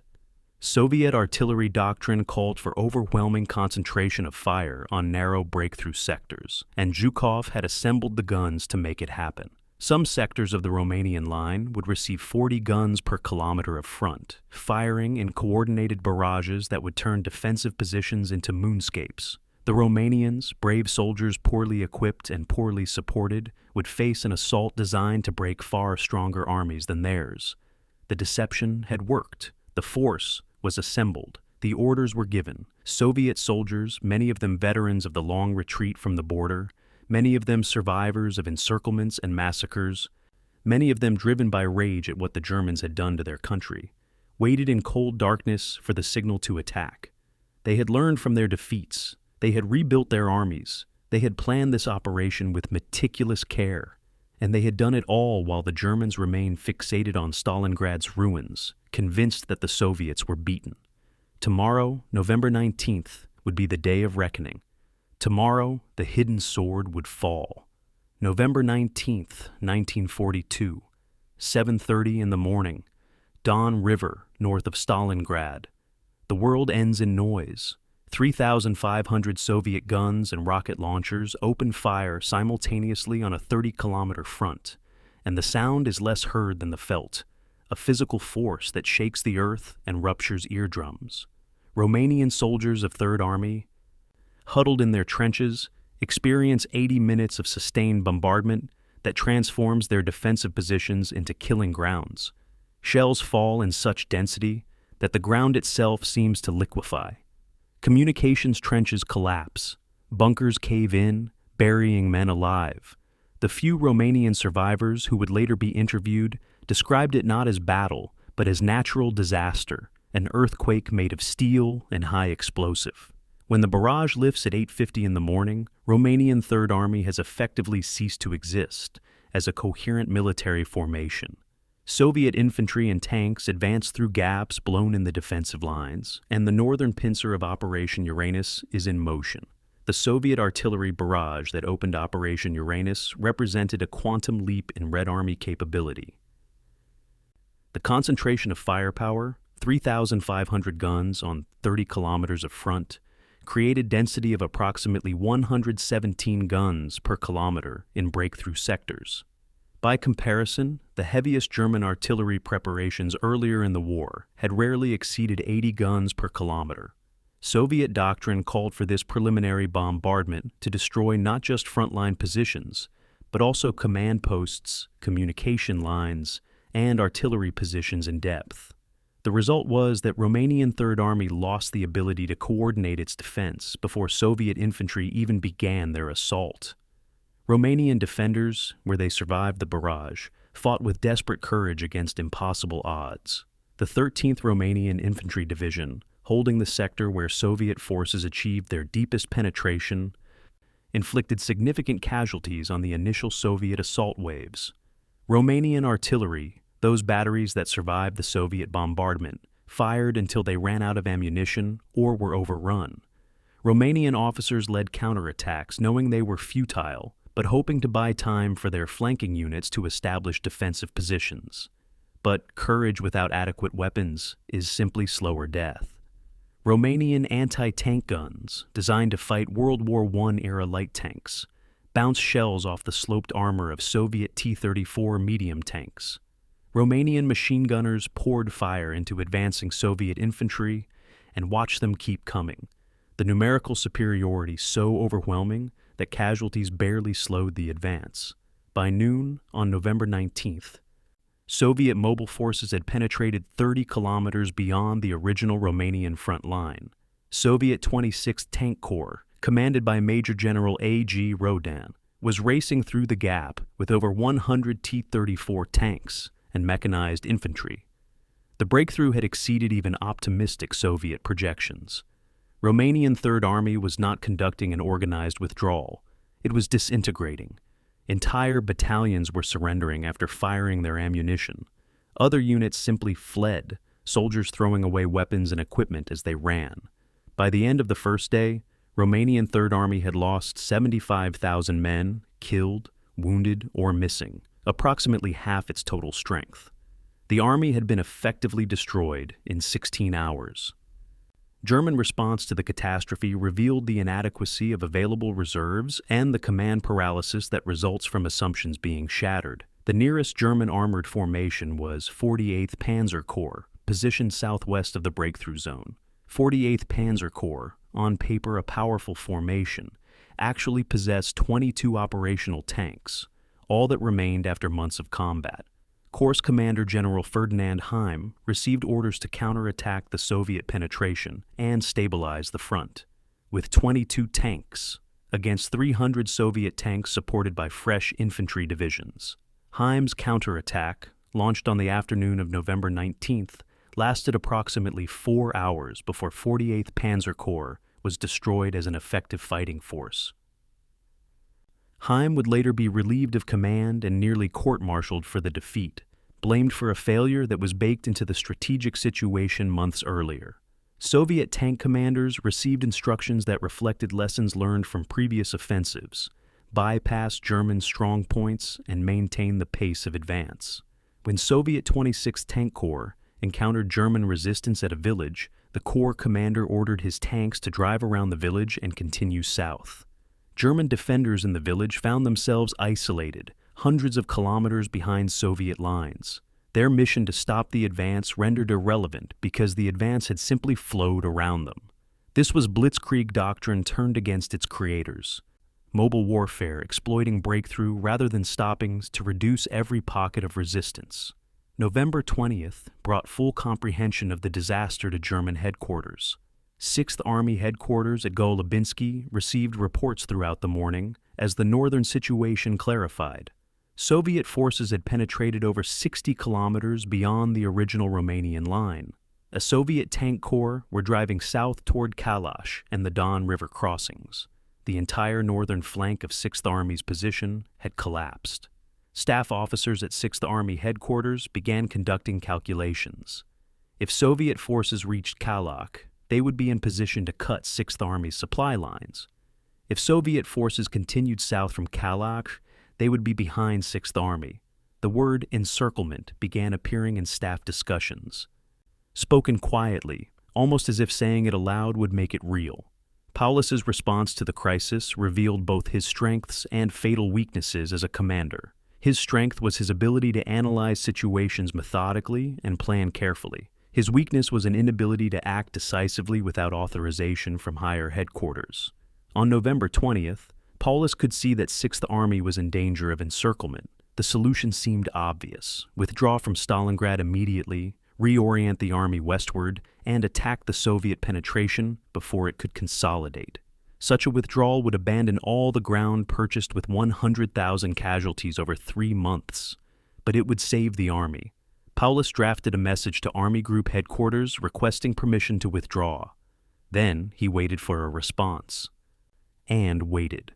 The Soviet advance continued throughout November 20th and 21st. Tank Corps covered 90 kilometers in 48 hours, an advance rate of 45 kilometers per day.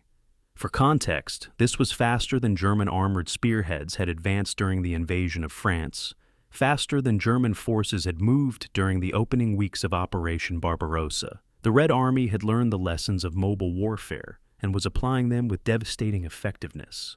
Soviet tank crews drove through the nights, navigating by compass when roads were invisible, maintaining momentum even when exhausted. Commanders pushed their units beyond peacetime safety limits because they understood the strategic prize within reach. The human cost of the Soviet breakthrough was catastrophic for the Romanians, but acceptable to Soviet strategic planning.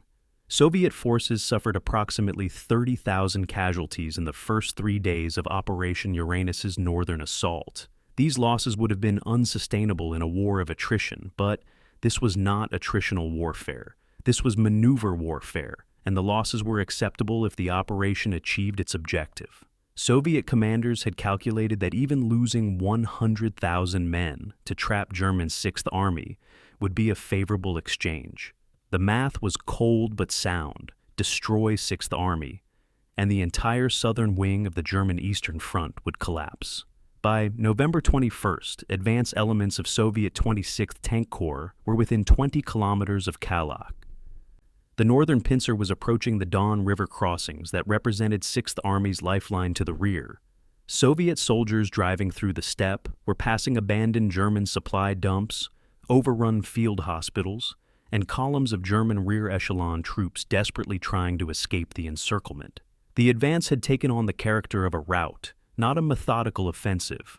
German logistics personnel who had spent the previous months safe in rear areas suddenly found Soviet tanks appearing on roads they had considered secure. Some surrendered, some fled, some died, without understanding how the situation had changed so completely. The question now was whether the southern pincer would achieve similar success. If Soviet forces south of Stalingrad could break through Romanian Fourth Army with the same speed and violence, the two pincers would meet behind Sixth Army, and the encirclement would be complete. But the southern assault had not yet begun. Soviet 57th and 51st Armies were in their jumping-off positions south of Stalingrad, preparing for their own attack on November 20th. The plan called for sequential attacks, northern pincer first, southern pincer 24 hours later, to prevent the Germans from shuttling reserves between threatened sectors. The northern breakthrough had succeeded beyond expectations. Now, the southern pincer would determine whether Operation Uranus would trap the largest German army on the Eastern Front or merely create a temporary crisis that the Wehrmacht could manage. Everything depended on what happened next, south of Stalingrad, November 20th, 1942, 10 o'clock in the morning. South of Stalingrad, Colonel General Andrei Eremenko, commander of Stalingrad Front, stands at his headquarters watching artillery officers make final preparations. The northern assault has exceeded expectations. Now it is the southern front's turn to deliver its portion of the encirclement. Weather conditions are worse than in the north. Heavier snow, stronger winds, but this may work to Soviet advantage by grounding German aircraft. Eremenko's target is Romanian Fourth Army. Stretched thin along defensive positions that were adequate against probing attacks, but utterly inadequate against sustained assault by multiple Soviet armies. The artillery officers signal readiness. Eremenko gives the order, At 10:05 in the morning, Soviet artillery south of Stalingrad opens fire, and the southern pincer begins its attack. The southern assault followed the same pattern as the northern breakthrough, but encountered slightly stiffer resistance due to the presence of German 4th Panzer Army units interspersed with Romanian formations. Romanian 4th Army, commanded by General Constantinescu, held positions south of Stalingrad with 8 divisions, most at roughly 60% strength after months of positional warfare. Like their comrades in Romanian 3rd Army to the north, these soldiers were equipped with inadequate anti-tank weapons and obsolete artillery. Unlike Romanian 3rd Army, they had German units nearby that could potentially provide support. This difference delayed the southern breakthrough but did not prevent it. Soviet 57th Army and 51st Army attacked with overwhelming superiority in men and material. 51st Army alone possessed 100,000 men, 500 tanks, and 900 artillery pieces concentrated against a Romanian sector held by perhaps 30,000 soldiers with minimal anti-tank capability. The mathematics of the assault were brutally simple. Soviet forces outnumbered defenders 3-1 and possessed 10 times the tank strength. Romanian defenders fired until their ammunition ran out, then retreated or surrendered. Some Romanian units fought to complete destruction. The 6th Romanian Infantry Division, holding a critical crossroads, was annihilated in place after refusing to withdraw. By the end of November 20th, Romanian 4th Army existed in name only. Soviet 4th Mechanized Corps, commanded by Major General V.T. Volsky, emerged from the breakthrough and began driving northwest toward Kalach. Soviet tank crews had orders identical to those given to northern forces: bypass resistance, maintain speed, reach the objective. 4th Mechanized Corps covered 50 kilometers in the first 24 hours, slowed somewhat by German resistance from 4th Panzer Army units, but never stopped. The southern pincer was in motion, driving toward a rendezvous with Soviet forces approaching from the north. November 22, 1942, became the day the encirclement closed. Soviet 26th, Tank Corps from the north, and Soviet 4th, Mechanized Corps from the south, both converged on Kalach, a town on the Don River approximately 80 kilometers west of Stalingrad. The first Soviet units to make contact met at approximately 2 o'clock in the afternoon, tankers from different fronts embracing while their commanders coordinated next steps. Behind them, stretching east for 100 kilometers, lay the trapped German 6th Army. The encirclement was complete. Roughly 290,000 German and Allied troops were now surrounded in a pocket approximately 50 kilometers east to west and 40 kilometers north to south. The trapped forces were not merely 6th Army, but a significant portion of the Wehrmacht's strength in southern Russia.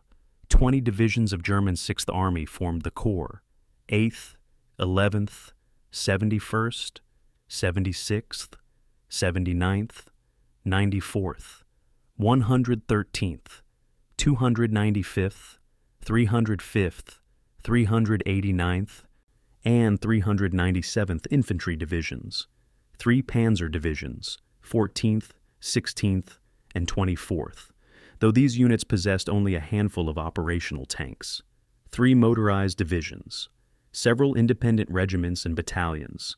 Additionally, elements of German 4th Corps, Romanian 3rd Army remnants, and Croatian volunteer formations were trapped inside the pocket.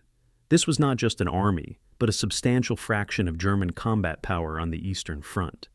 German realization of the encirclement's completion proceeded in stages as different headquarters received and processed information. 6th Army headquarters at Golubinsky learned of the Kalach meeting on the evening of November 22nd. Paulus and his staff officers examined maps and understood immediately that their army was cut off.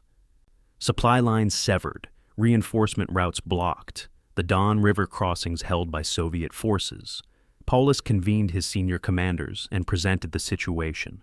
The question facing them was stark: attempt to break out immediately while some mobility remained, or hold position and wait for relief from outside. Paulus prepared a message to Army Group headquarters requesting permission to break out and withdraw southwest. Hitler received word of the encirclement on November 23rd, while at his Berghof residence in southern Germany. The initial report suggested a serious situation, but not necessarily catastrophic. Chief of the Army General Staff Seitzler recommended immediate authorization for Sixth Army to break out of the encirclement while they retained mobility and combat strength. Hitler refused.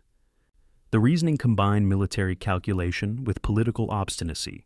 Militarily, Reichsmarschall Hermann Göring had assured Hitler that the Luftwaffe could supply Sixth Army by air, citing the successful airlift to the Demyansk pocket in February 1942 as precedent. Politically, Hitler could not accept abandoning Stalingrad after proclaiming its capture to the German public. To withdraw would be to admit failure. November 24th, 2 o'clock in the morning. The order arrived at Sixth Army headquarters via encrypted radio transmission. Fortress Stalingrad. Sixth Army will hold Stalingrad at all costs. Supply will be provided by air until land corridor is reopened. The order was signed by Hitler personally. Paulus read it, passed it to his chief of staff, and sat in silence. His officers waited for him to respond. In previous situations where orders seemed militarily unsound, Paulus had followed proper procedure. He had requested clarification or permission to act differently, but he had always ultimately obeyed. His entire career had been built on following orders and trusting the chain of command. The idea of disobeying a direct order from the Führer was literally unthinkable for him. "We will comply," he finally said. Sixth Army would hold. The dimensions of the pocket, roughly 50 kilometers by 40 kilometers, meant that Sixth Army was compressed into an area of approximately 1,500 square kilometers. For comparison, this was roughly the same size as the city of London.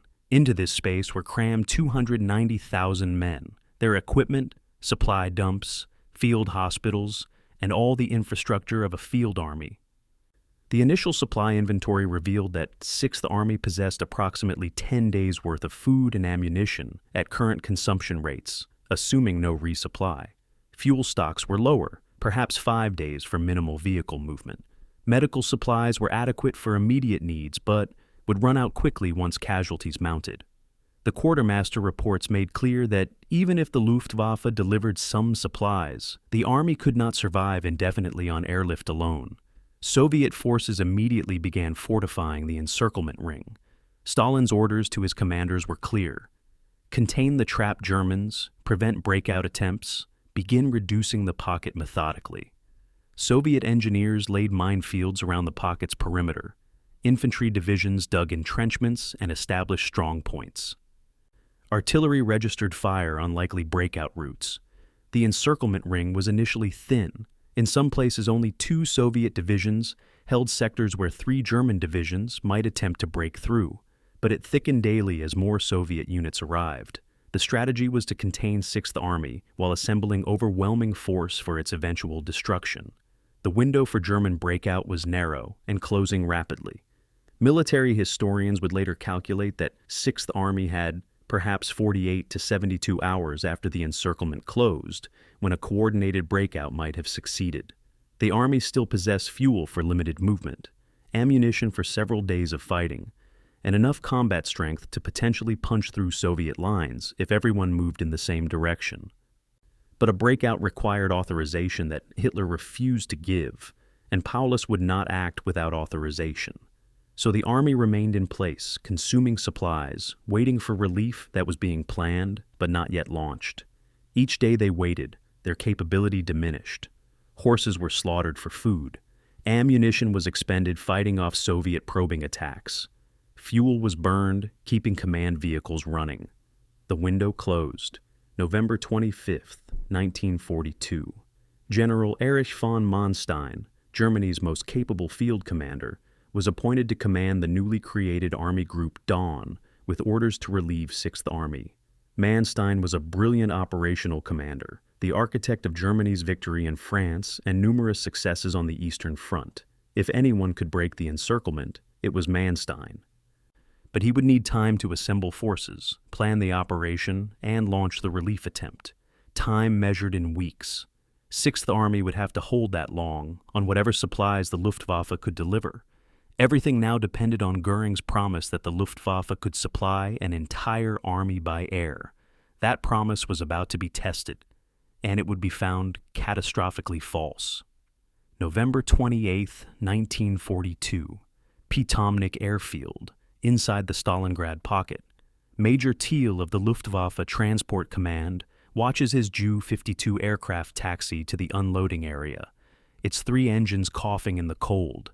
This is the 8th aircraft to land today, part of the airlift that Reichsmarshal Göring has promised will sustain 6th Army until relief arrives. Thiel reviews the cargo manifest: 4 tons of ammunition, half a ton of bread, medical supplies totaling 300 kilograms, 1 aircraft, 4.5 tons of cargo. 6th Army requires 700 tons daily just to maintain current operations. The mathematics are impossible, but Thiel is a transport pilot, not a mathematician. He signs the manifest and watches ground crews unload the cargo. Another Ju-52 approaches for landing. Perhaps the 9th aircraft will bring something 6th Army actually needs. Perhaps tomorrow they will send more aircraft. Perhaps many things. Reichsmarshal Hermann Göring's promise to supply 6th Army by air was based on supreme confidence and utter ignorance of logistics reality. On November 24th, during discussions with Hitler about the Stalingrad encirclement, Göring had assured the Führer that the Luftwaffe could deliver 500 tons of supplies daily to the trapped army.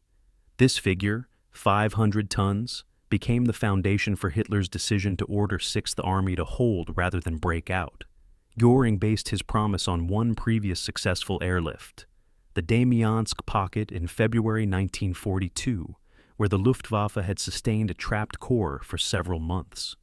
What Göring failed to mention was that Damiansk had required only half the daily tonnage, had lasted only 2 months before ground forces reopened a corridor, and had occurred during weather conditions far more favorable for flying.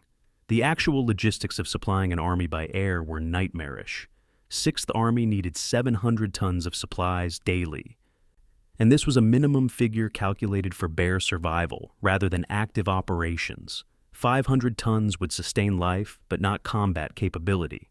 To deliver 500 tons required 250 sorties by Ju-52 transport aircraft, each carrying 2 tons of cargo. The Luftwaffe possessed approximately 300 operational Ju-52 aircraft on the entire Eastern Front. Achieving 250 sorties daily would require flying every available aircraft into Stalingrad at least once per day, with many aircraft flying multiple sorties. This schedule left no margin for maintenance, weather delays, combat losses, or mechanical failures. The first supply flights began on November 25th. 30 Ju-52 aircraft reached Potomnik Airfield inside the pocket, delivering approximately 65 tons of supplies, 13% of daily requirements. Luftwaffe headquarters in Berlin received the report and assumed this was merely initial organizational difficulties. Day 2. 48 aircraft reached the pocket, delivering 96 tons. Day 3, 52 aircraft, 104 tons. The trend was upward, but nowhere near requirement. By the end of November, the average daily delivery was approximately 94 tons, less than 20% of what 6th Army needed to survive. Multiple factors degraded the airlift's effectiveness. Weather was the primary problem. December brought blizzards, ice storms, and fog that grounded aircraft for days at a time. When weather permitted flying, Soviet anti-aircraft defenses created what pilots called the Flak Corridor, a gauntlet of fire that aircraft had to traverse to reach Potomnik. Soviet fighters, Yak-1s and Leg-GG-3s, patrolled the approach routes, shooting down slow, unmaneuverable transport planes that couldn't defend themselves. German fighter escorts helped, but were outnumbered and outranged. Luftwaffe pilots began referring to flights into Stalingrad as death missions, and pilot morale collapsed as loss rates climbed. Soviet air defense around the pocket intensified throughout December. Soviet anti-aircraft batteries were positioned along the most used approach routes, creating zones where aircraft could not fly above 1,000 meters without being hit. Soviet fighters learned the German transport flight schedules and waited at altitude for the vulnerable Ju-52s to appear. By mid-December, Soviet air defense was claiming 5 to 8 German transport aircraft per day. The Luftwaffe was losing aircraft faster than they could be replaced, and the pool of available transports was shrinking rather than growing. The supplies that did reach the pocket were often wrong. Coordination between Luftwaffe supply officers outside the pocket and Sixth Army quartermasters inside broke down repeatedly. Aircraft would arrive carrying 20,000 cigarettes when the Army needed ammunition. Bread would arrive frozen solid, requiring thawing before it could be eaten. Medical supplies would be packed in the wrong type of container and arrive crushed. On one infamous occasion, an aircraft delivered a large shipment of pepper and marjoram when troops were starving.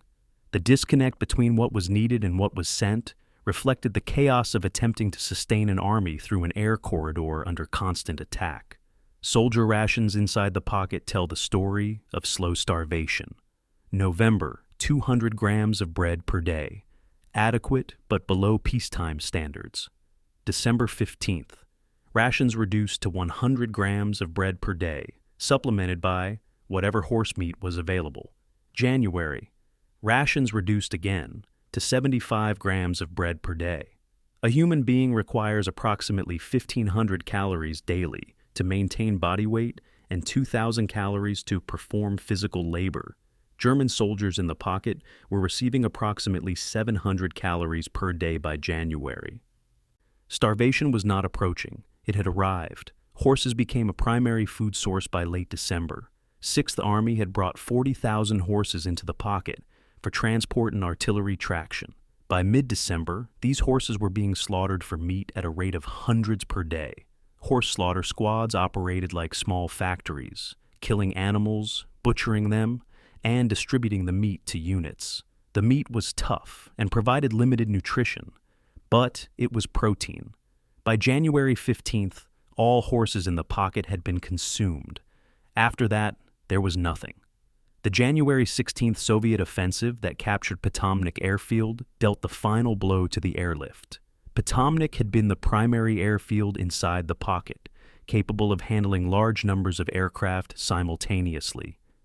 Its capture forced the airlift to shift to Gumrak Airfield, a smaller facility closer to the center of the shrinking pocket. Gumrak could handle perhaps 60% of Potomnik's traffic. The shift immediately reduced airlift capacity. By late January, with Gumrak under constant Soviet artillery fire, the airlift was delivering less than 50 tons daily, and many flights were simply evacuating wounded rather than bringing supplies. Luftwaffe losses during the Stalingrad airlift were catastrophic and often overlooked in histories focused on the ground battle. The Luftwaffe lost 488 transport aircraft destroyed, roughly 60% of Germany's transport fleet. 1,000 aircrew members died, including experienced pilots and navigators who could not be quickly replaced. These losses crippled German airlift capability for the remainder of the war. Future operations requiring air supply in North Africa, on the Eastern Front, in Italy, would fail partly because the aircraft and crews lost at Stalingrad were irreplaceable.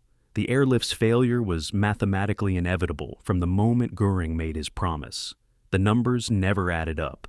500 tons daily required a fleet the Luftwaffe didn't possess, operating in weather conditions that grounded aircraft for weeks, against defenses that killed dozens of aircraft per week, delivering supplies to shrinking airfields under artillery fire. The only question was how long it would take for reality to override optimism.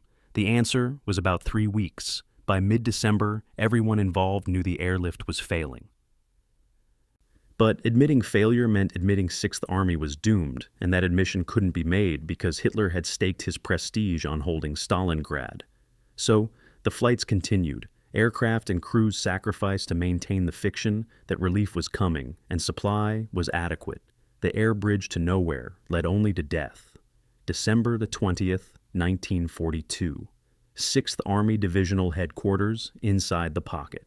Major Werner Graf von Moltke, operations officer for the 94th Infantry Division, sits at a folding table in a dugout carved into frozen earth, preparing the daily situation report. The report follows standard Wehrmacht format: current strength, casualties, ammunition status, supply situation, tactical situation. Current strength, 1,200 effectives, down from 4,000 in August. Casualties past 24 hours, 17 killed, 31 wounded, 12 missing or deserted. Ammunition, 2 days at current expenditure rates. Supply situation, bread ration 100 grams per man daily, supplemented by horse meat. Tactical situation, holding positions under Soviet pressure. Moltke types the report carefully, maintaining the professional language that suggests this is a temporary difficulty rather than approaching catastrophe. He signs the report, seals it in an envelope, and passes it to the courier. Outside the dugout, soldiers huddle around fires burning furniture and books, anything that will provide warmth. The temperature is -30°C. Fortress Stalingrad is dying. Life inside the pocket developed its own surreal rhythms as December progressed and conditions deteriorated. The Wehrmacht's institutional culture, based on discipline and proper procedure, persisted even as the army it organized began to starve. Divisional headquarters continued filing reports to Army Group headquarters outside the pocket, maintaining the fiction that this was a temporary encirclement rather than a death sentence. Morning reports detailed unit strengths. Evening reports summarized the day's casualties. Special reports requested supplies that everyone knew would never arrive. The paperwork continued because stopping the paperwork would mean admitting that the Army had ceased to function as a military organization. Paradoxically, the maintenance of military discipline coexisted with evidence of complete systemic breakdown. Units still held morning formations, where officers inspected soldiers' appearance and equipment. Even though soldiers were wearing whatever clothing they could scavenge and equipment was falling apart from lack of maintenance, courts-martial still tried soldiers for desertion and defeatism, sentencing men to death for the crime of acknowledging reality aloud. Executions were carried out according to proper procedure, with firing squads and written reports, even though the men being executed were dying slightly faster than the men pulling the triggers. The rituals of military order became increasingly disconnected from the reality of chaos. December 15th brought the first ration reduction that crossed from hardship into starvation. 200 grams of bread per day, the November ration, was below ideal but sustainable for sedentary men. 100 grams of bread per day, the new December ration, provided approximately 400 calories. Add occasional horse meat and thin soup, and daily caloric intake reached perhaps 700 calories. A human body at rest requires 1,500 calories daily to maintain weight. A soldier performing manual labor, or fighting, requires 2,000 to 2,500 calories.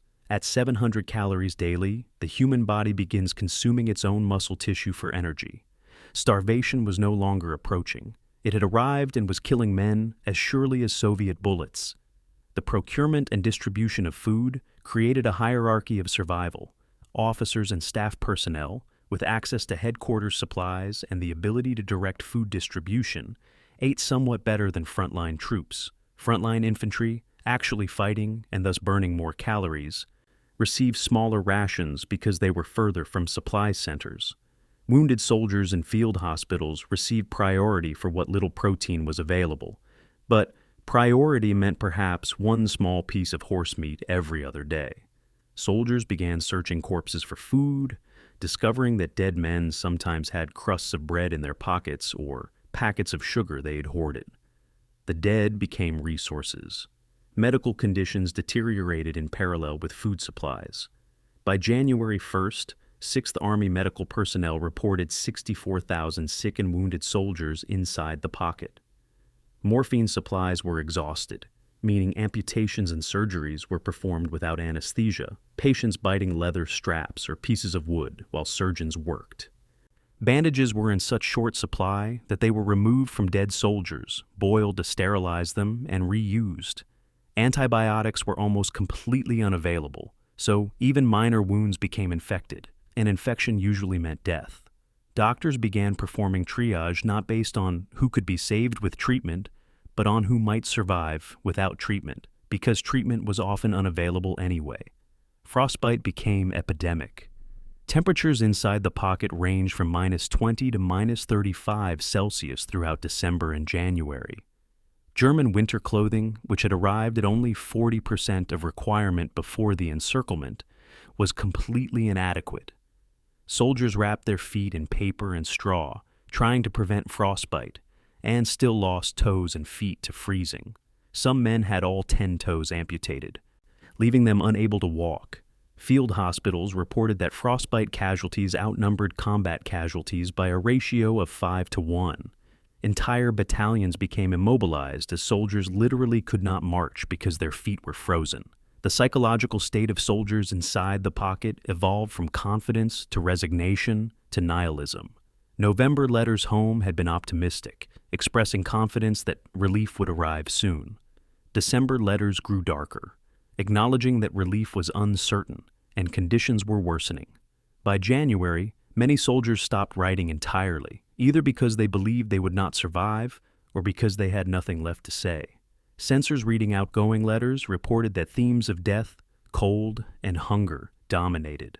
Letters that expressed hope increasingly sounded delusional, disconnected from reality. One soldier wrote, "We will surely be relieved by Christmas." The letter was dated January 10th. Religious faith intensified for some soldiers and collapsed for others.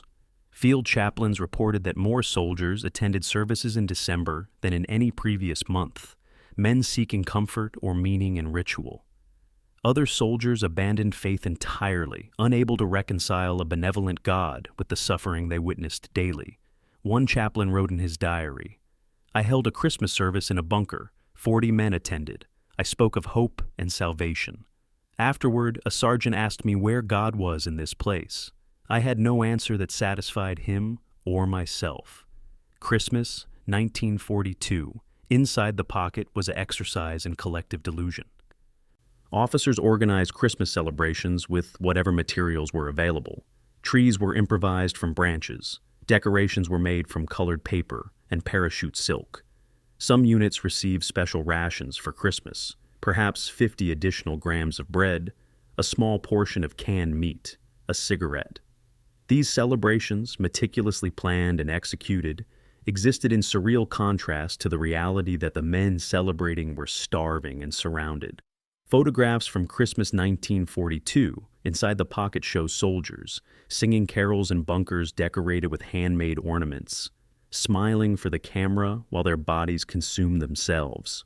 The first documented cases of cannibalism appeared in the late December, reported by military police investigating the discovery of mutilated corpses. The reports were suppressed immediately, marked secret, and not included in daily situation reports.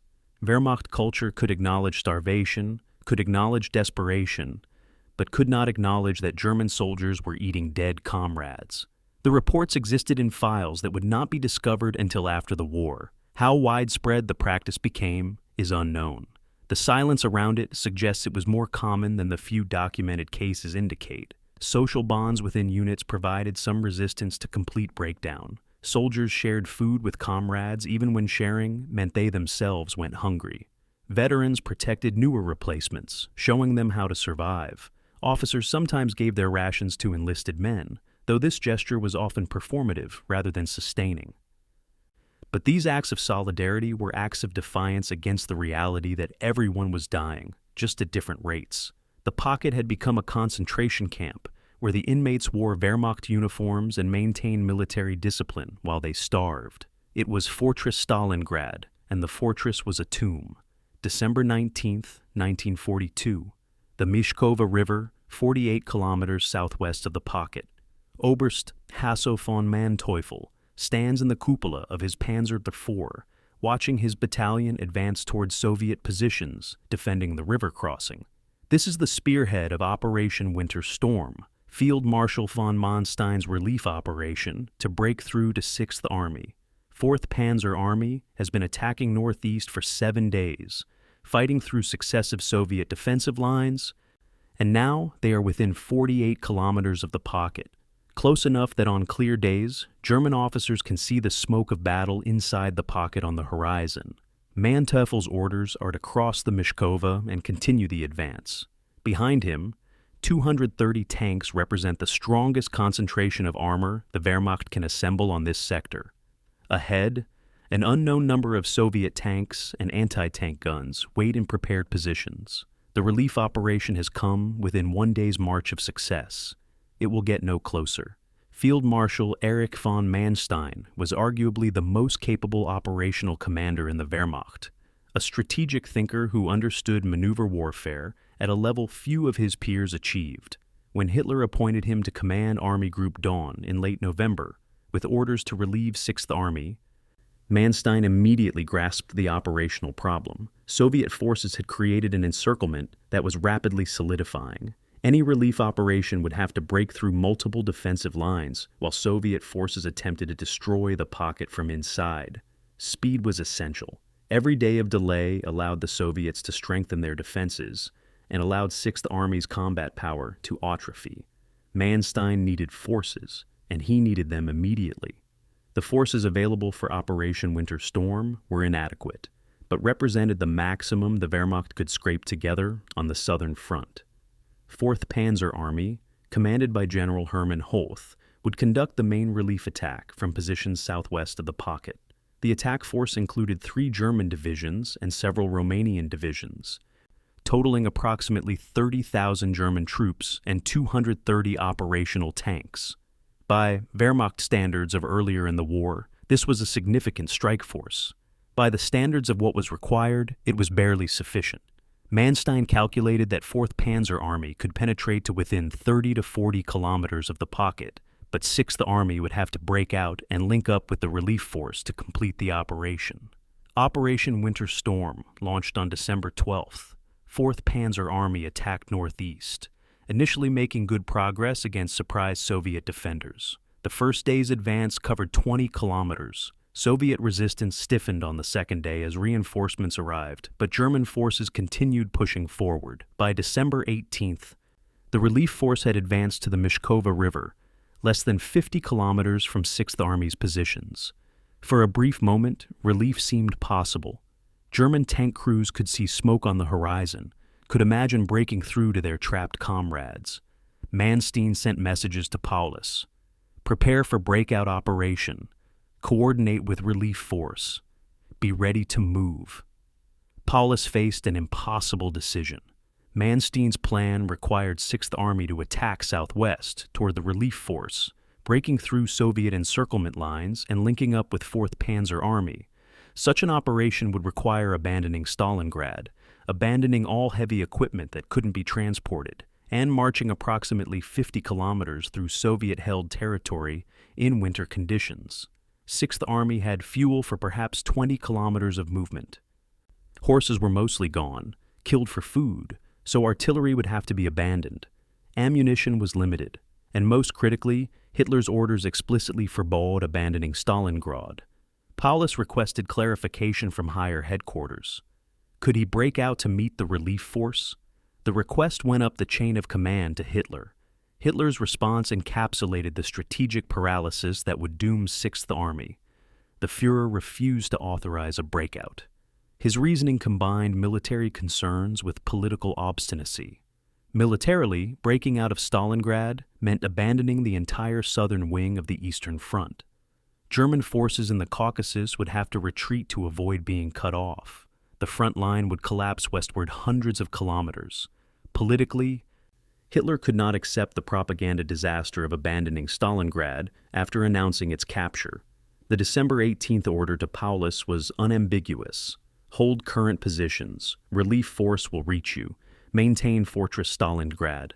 Paulus, constitutionally incapable of disobeying orders, did not break out. December 23rd brought catastrophe to the relief operation from an unexpected direction. Soviet Operation Little Saturn, a major offensive targeting Italian 8th Army northwest of the pocket, broke through Italian defensive lines and threatened the entire southern wing of Army Group Dawn. The Italian collapse created a crisis larger than the Stalingrad pocket itself. If Soviet forces exploited the breakthrough, they would cut off not just 6th Army, but all German forces in southern Russia, including Manstein's Army Group Dawn. Manstein faced a choice: continue the relief attempt and risk a catastrophic encirclement of his entire army group, or break off the relief operation and use 4th Panzer Army to contain the Italian sector collapse. Military logic dictated breaking off the relief attempt. The needs of the many outweighed the needs of the trapped. 4th Panzer Army received orders on December 23rd to disengage from the relief operation and redeploy northwest to stop the Soviet penetration. Units that had fought to within 48 kilometers of 6th Army now turned their backs on the pocket and marched away. For soldiers in the relief force, the order was devastating. They had seen the smoke of Stalingrad on the horizon. They had believed they would rescue their trapped comrades. Now they were retreating, abandoning 6th Army to its fate. Tank crews who had driven through Soviet fire for 2 weeks wept openly as they withdrew. Inside the pocket, 6th Army monitored the relief operations' progress via radio and aerial reconnaissance. When 4th Panzer Army reached the Mishkova River on December 19th, hope surged through the trapped army. Officers briefed their troops that relief was imminent, that they needed to prepare for a breakout operation. Some units began limited preparations, gathering what fuel remained, destroying equipment that couldn't be moved, preparing for movement. Then the messages from Manstein became less frequent. Then radio intercepts suggested 4th Panzer Army was withdrawing. Then silence. The relief operation had failed. The strategic consequences of Winter Storm's failure extended far beyond 6th Army's fate. The operation proved that the Wehrmacht no longer possessed the operational reserves to conduct major relief operations while maintaining defensive fronts. Every available German formation had been committed to either the relief attempt or to plugging gaps in crumbling Allied army positions. There were no more reserves. The German army on the Eastern Front was stretched to breaking point, and that breaking point had been reached. Future encirclements could not be relieved because there were no forces available to conduct reliefs. The Wehrmacht had transitioned from an army that could dictate terms to an army fighting for survival. December 24th, 1942. Inside the pocket, soldiers celebrated Christmas Eve knowing that relief was not coming, that Manstein's attempt had failed, that they were alone. Outside the pocket, Manstein's staff officers calculated that 6th Army could survive perhaps 3 more weeks on current rations before starvation rendered it incapable of resistance. Soviet forces surrounding the pocket were being reinforced daily, preparing for a final offensive to destroy the trapped army. The last realistic chance to save 6th Army had come within 48 kilometers of success and then evaporated. Military historians would later calculate that if Paulus had broken orders and broken out when Manstein reached the Mishkova, perhaps 100,000 men might have escaped the pocket. But Paulus did not break out. He followed orders, and 6th Army would die following those orders. January 10th, 1943. Soviet Forward Command Post outside the pocket. General Konstantin Rokossovsky, commander of Don Front, reviews the final plans for Operation Ring, the offensive designed to destroy 6th Army. His staff has calculated that the pocket now contains approximately 250,000 German and Allied troops, down from nearly 300,000 at the time of encirclement. Disease, starvation, and combat have killed 50,000 in 7 weeks. The survivors are weakened, inadequately armed, and increasingly incapable of coordinated resistance. Rokossovsky's forces have been reinforced to overwhelming strength. 7 armies, over 300,000 men, 7,000 artillery pieces. The operation will begin with a 2-hour artillery barrage that will make November's barrage look like a training exercise. Then, Soviet infantry will attack from multiple directions simultaneously, splitting the pocket into fragments and destroying each fragment individually. Rokossovsky gives the order: commence Operation Ring at 0800 hours. The Soviet ultimatum delivered to 6th Army on January 8th was a formality, not a genuine offer. The message, dropped by aircraft and delivered by Soviet officers under flag of truce, offered generous surrender terms: adequate food and medical care for all prisoners. Officers could retain personal weapons and decorations. Wounded would receive treatment. And after the war, all prisoners would be returned to Germany. The ultimatum gave Paulus 24 hours to respond. Paulus consulted with his senior commanders and with higher headquarters, then rejected the ultimatum. His reasoning was not based on military calculation.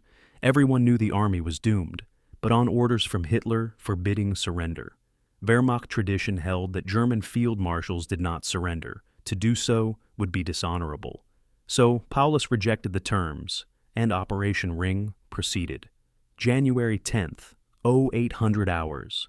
7,000 Soviet artillery pieces opened fire on the western edge of the pocket in a barrage that would last 2 hours. The concentration of fire was unprecedented even by Eastern Front standards. In some sectors, 150 guns per kilometer of front. German positions that had been fortified over weeks disappeared in minutes. Entire battalions were obliterated without firing a shot.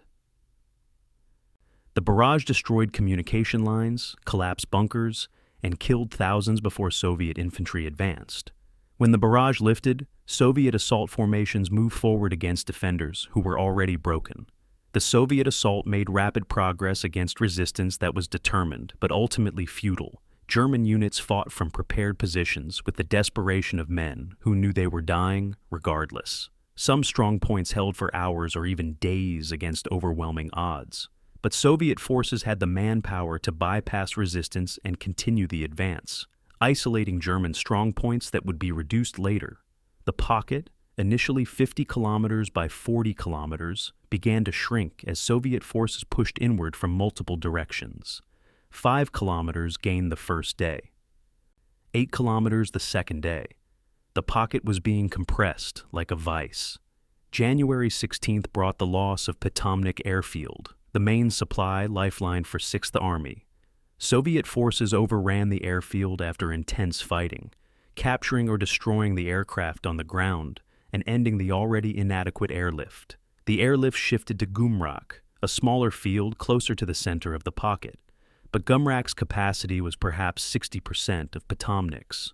More critically, Potomnik's capture split the pocket in two. German forces in the southern portion, approximately 8,000 men, were now cut off from the rest of Sixth Army. These men fought for several more days before surrendering on January 22nd, radioing a final message before Soviet troops overran their position. Russians at bunker entrance, destroying radio. The human cost inside the shrinking pocket transcended statistics. 100,000 men died between December and February inside the pocket, most from starvation, disease, and exposure rather than combat. Medical personnel watched men die from conditions that would be trivial in normal circumstances: diarrhea leading to dehydration, minor wounds becoming infected, cold exposure causing heart failure. The bodies accumulated faster than burial details could process them. In some sectors, dead bodies were stacked like firewood, frozen solid, awaiting burial that would never come. The living stepped over the dead without reaction. So common had death become that it no longer registered as noteworthy. Typhus epidemic began in mid-January, spreading through overcrowded bunkers where sanitation had completely collapsed. The disease, carried by lice, thrived in conditions where soldiers lived in the same clothes for weeks, never bathing, crammed together for warmth. Symptoms included high fever, severe headache, and characteristic rash. Treatment required antibiotics that the pocket did not possess. Typhus patients were isolated from other soldiers when possible, but isolation was often impossible in the cramped bunkers. The disease killed perhaps 10% of soldiers who contracted it, adding to the death toll from starvation and combat. Field hospitals became death houses rather than treatment facilities. Gumrak Field Hospital, the largest medical facility remaining inside the pocket, held 20,000 wounded by late January. Medical staff possessed morphine for perhaps 2% of patients, meaning most men suffered without pain relief. Amputations were performed without anesthesia, patients held down by orderlies while surgeons worked.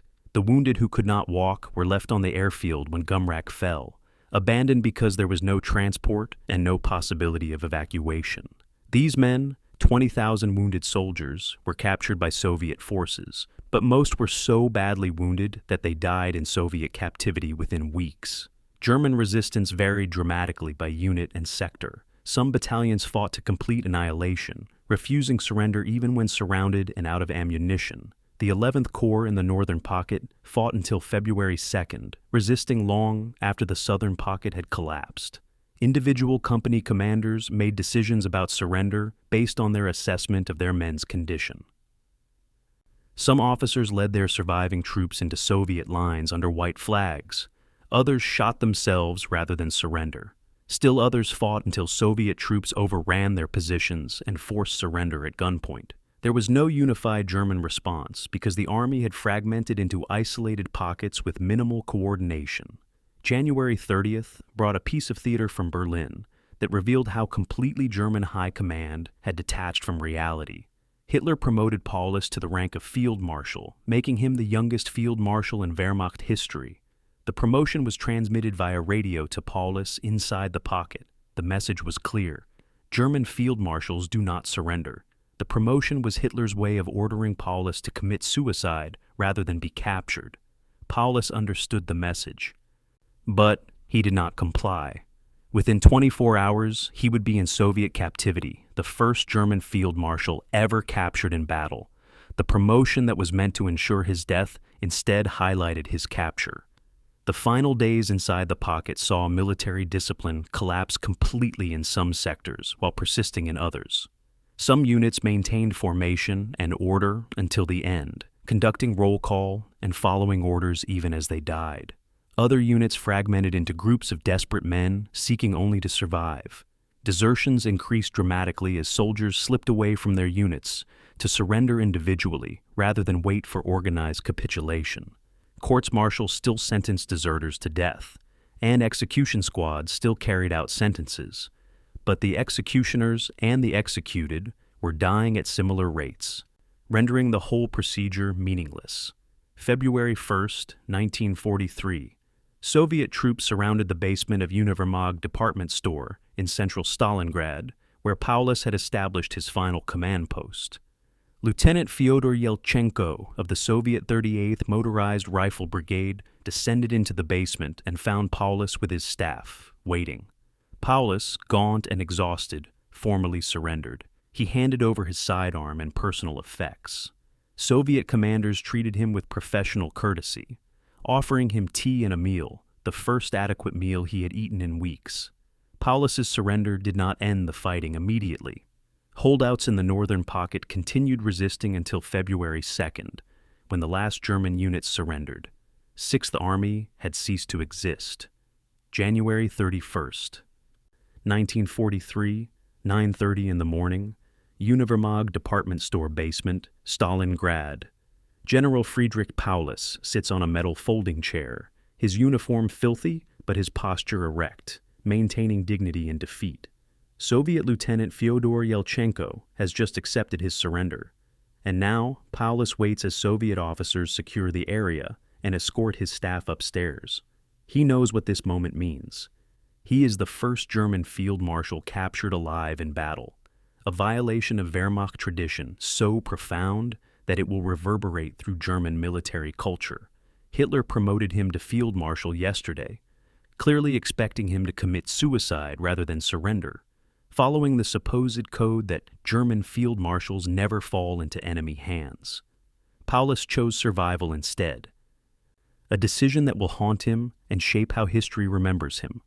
But he is alive, and 90,000 of his soldiers are alive, and they will see tomorrow. That has to mean something. The capture of Paulus created immediate propaganda value for both sides. Soviet newsreels showed the captured field marshal being escorted from his command post, his face haggard, his uniform hanging loose on a body wasted by starvation.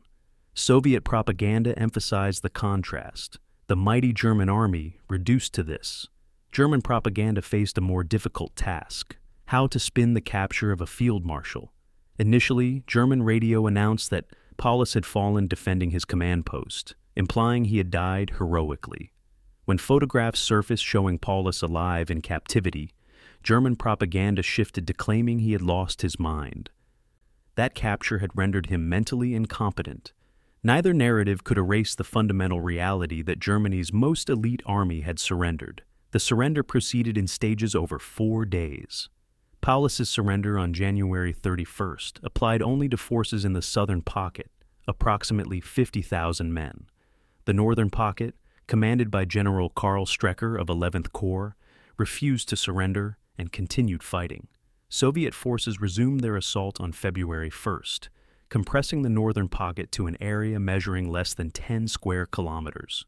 Strecker's forces fought with remarkable tenacity given their condition, holding positions until ammunition ran out or Soviet troops physically overran their positions.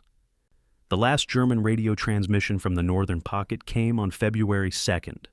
Russians at the command bunker door, we are destroying this station. 11 corps surrendered that afternoon. The final casualty count was staggering.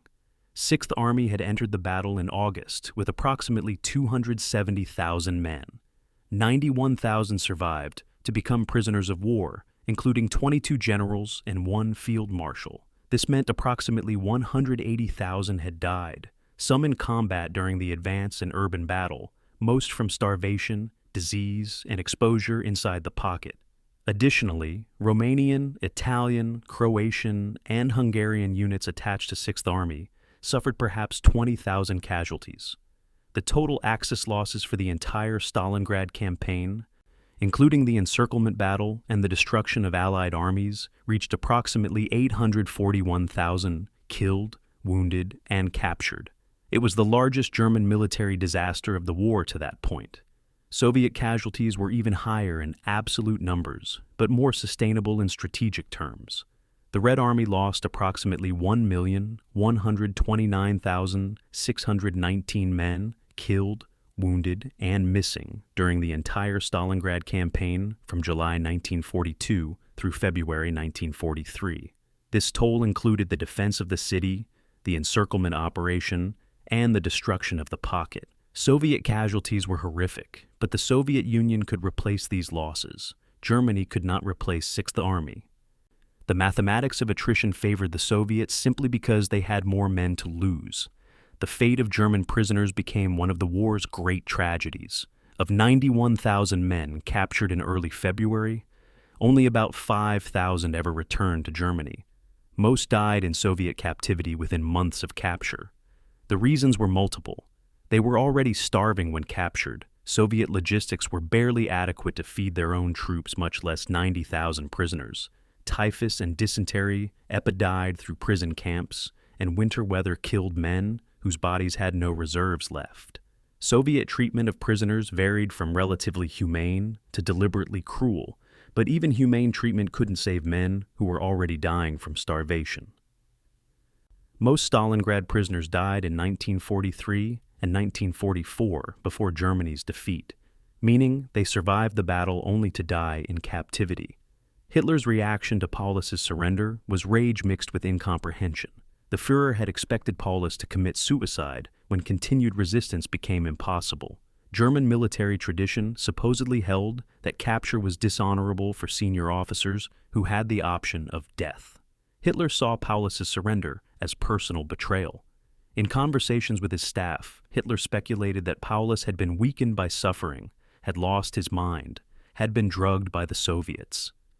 Hitler could not accept that Paulus had made a rational decision, that preserving his own life and the lives of his surviving soldiers was more important than maintaining the fiction of German invincibility. The Führer's public response was silence. German radio did not announce the surrender for several days, and when the news finally emerged, it was buried in other war reporting.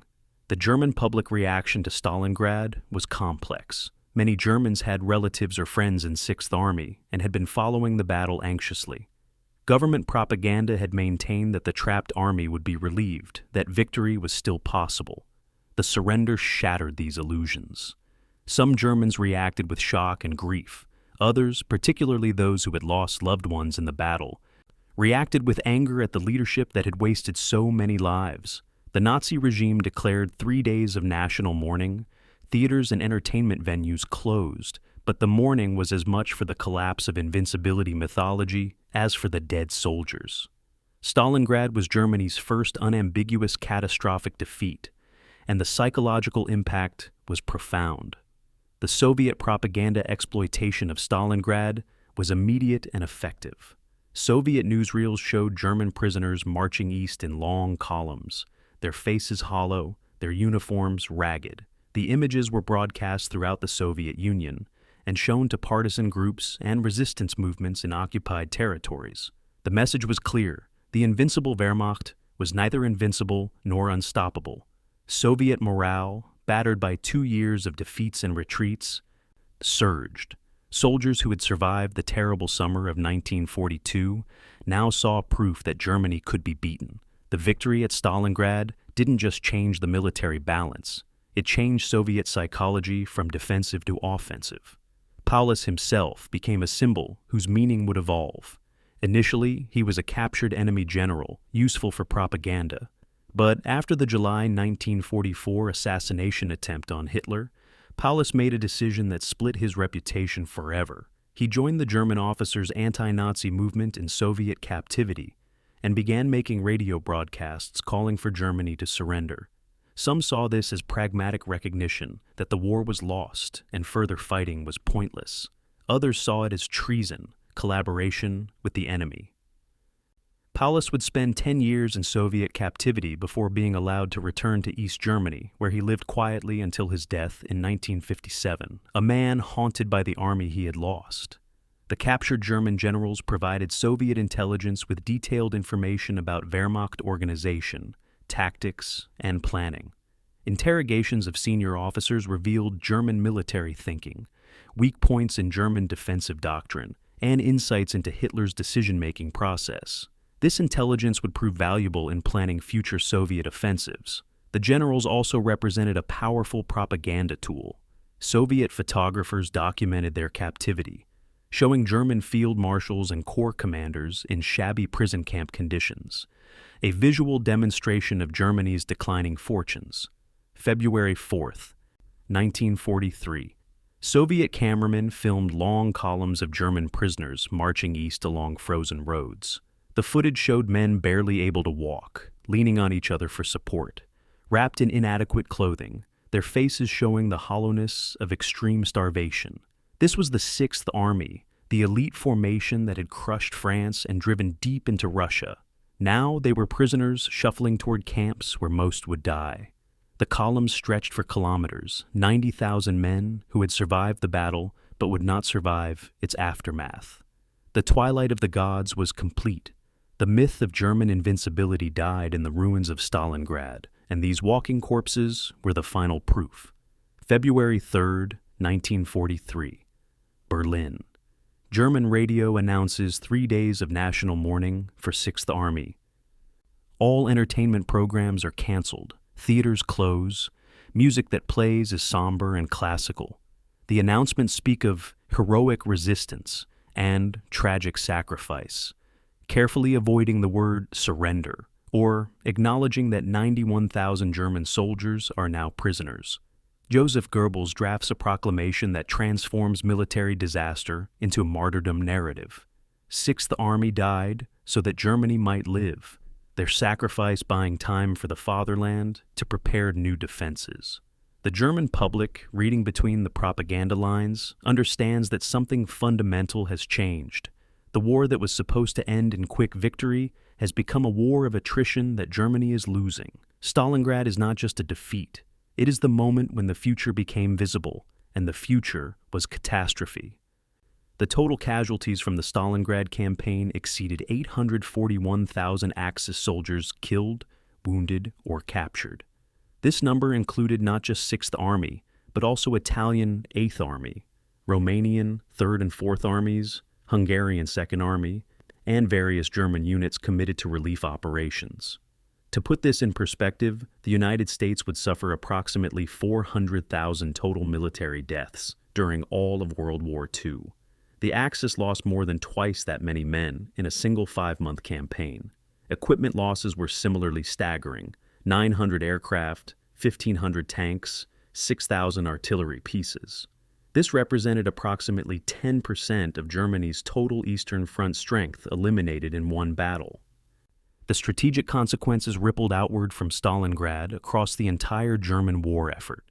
Army Group A, still operating in the Caucasus attempting to capture oil fields, had to retreat hastily to avoid being cut off by the Soviet exploitation of the Italian Army sector collapse. This retreat meant abandoning the entire summer 1942 offensive objective. The oil fields remained in Soviet hands. German forces retreated over 500 kilometers, giving up territory that had cost tens of thousands of casualties to capture. The southern wing of the German Eastern Front collapsed westward, and the Wehrmacht would never again achieve strategic initiative in the east. Wehrmacht operational doctrine changed fundamentally after Stalingrad. Before the battle, German military culture emphasized aggressive offensive action, maneuver warfare, and encirclement operations. After Stalingrad, the Wehrmacht increasingly adopted defensive postures, conducting tactical withdrawals and fighting delaying actions. General staff officers who argued for elastic defense, trading space for time rather than holding positions to the last man, gained influence over officers advocating Hitler's not one step back approach. But Hitler himself drew the opposite lesson. Rather than accepting that offensive operations had become too costly, Hitler doubled down on his insistence that every position be held regardless of operational logic. This rigidity would doom future German armies to encirclements they might have avoided through timely withdrawal. Soviet confidence transformed after Stalingrad. The Red Army had not just defended successfully, but had planned and executed the most complex encirclement operation of the war. Zhukov and Vasilevsky became convinced that Soviet forces could conduct offensive operations at operational and strategic scales, not just tactical counterattacks. The lessons learned at Stalingrad, concealment of force buildup, concentration of artillery, rapid exploitation by mobile forces, would be applied to future operations. Operation Bagration in June 1944, which destroyed German Army Group Center, was essentially Stalingrad repeated on an even larger scale. The Soviets had learned how to destroy German armies. July 1943 brought Operation Citadel, Hitler's attempt to regain strategic initiative on the Eastern Front through an offensive at Kursk. The operation was Germany's last major strategic offensive in the East, and its failure confirmed the verdict of Stalingrad. The Wehrmacht no longer possessed the strength to conduct successful large-scale offensive operations. After Kursk, every major German operation in the East was defensive, or a tactical counterattack, attempting to slow Soviet advances. The strategic initiative passed permanently to the Soviet Union. From July 1943 until the end of the war, German forces in the East would retreat, conduct delaying actions, and die in a series of encirclements that echoed Stalingrad's geometry. The psychological impact of Stalingrad on German military culture cannot be overstated. The Wehrmacht's self-image had been built on success, on the idea that German military professionalism and tactical superiority would overcome enemy advantages in numbers and resources. Stalingrad shattered this confidence. Officers who had been aggressive and optimistic became cautious and pessimistic. Soldiers who had believed in inevitable victory began to focus on personal survival. The army that attacked the Soviet Union in June 1941 had been confident to the point of arrogance. The army that retreated after Stalingrad knew it could lose, was probably losing, and that defeat meant annihilation. The political consequences within Germany remained muted in the short term, but grew over time. February 1943 was too early in the war for anti-Nazi resistance to coalesce into action, and German society remained largely supportive of the regime despite Stalingrad. But the battle planted seeds of doubt that would grow. Officers who participated in the July 1944 assassination attempt against Hitler cited Stalingrad as the moment they realized Hitler's strategic judgment was leading Germany to disaster. The conspirators concluded that Hitler would rather destroy Germany than accept defeat, and that the only way to save Germany was to remove Hitler. The conspiracy failed, but its existence reflected Stalingrad's corrosive effect on military faith in Hitler's leadership. Soviet propaganda exploitation of Stalingrad continued throughout the war and intensified after it. The battle became a centerpiece of Soviet historical narrative, a symbol of Russian resilience and the superiority of the Soviet system. The Motherland Call statue, erected on Mamayev Kurgan in 1967, stands 85 meters tall, one of the world's tallest statues, commemorating the battle as the defining moment of the Great Patriotic War. Soviet schoolchildren learned about Stalingrad as the battle where the tide turned. Veterans of Stalingrad received special honors. The city itself was reconstructed as a symbol of Soviet resistance and victory. Stalingrad became mythology as much as history. The question of whether Stalingrad was the true turning point of the war remains debated. Some historians argue that Operation Barbarossa's failure in December 1941 was the real turning point, the moment when German victory became impossible. Others point to the Battle of Moscow or the entry of the United States into the war, but Stalingrad possessed symbolic weight that these other events lacked. It was unambiguous. Germany's best army had been destroyed. The encirclement and surrender were impossible to spin as anything other than catastrophic defeat. Before Stalingrad, Germany could imagine victory or at least acceptable peace. After Stalingrad, the trajectory was clear. Germany was losing and would continue losing until defeated completely. The long shadow of Stalingrad extended decades beyond 1943. German veterans who survived the battle and Soviet captivity carried physical and psychological scars for life. Many developed what would later be recognized as post-traumatic stress disorder, though the term didn't exist in the 1940s. Soviet veterans faced different challenges. Their victory was celebrated, but discussion of the horrific costs was suppressed by Soviet propaganda that preferred heroic narratives to acknowledgement of suffering. Both sides' veterans shared a common experience of having witnessed hell, of having survived slaughter on a scale that defied comprehension. Paulus himself lived until 1957, dying in Dresden at age 66. His legacy remains contested. Some view him as a tragic figure, a competent officer destroyed by impossible orders from an irrational dictator. Others see him as weak, a man who lacked the moral courage to disobey orders that would clearly lead to catastrophe. His decision to reject the November breakout opportunity, his obedience to Hitler's fortress order, his eventual collaboration with Soviets, each decision can be defended or condemned depending on whether one values obedience or independent judgment. What is certain is that he became inextricably linked to the disaster, his name synonymous with the battle that changed the war. The strategic reality after Stalingrad was that Germany faced impossible mathematics. The Wehrmacht was fighting a three-front war against the Soviet Union in the east, against Anglo-American forces in North Africa and later Italy and Western Europe, and against Allied strategic bombing over Germany itself. Each front consumed resources faster than German industry could replace them.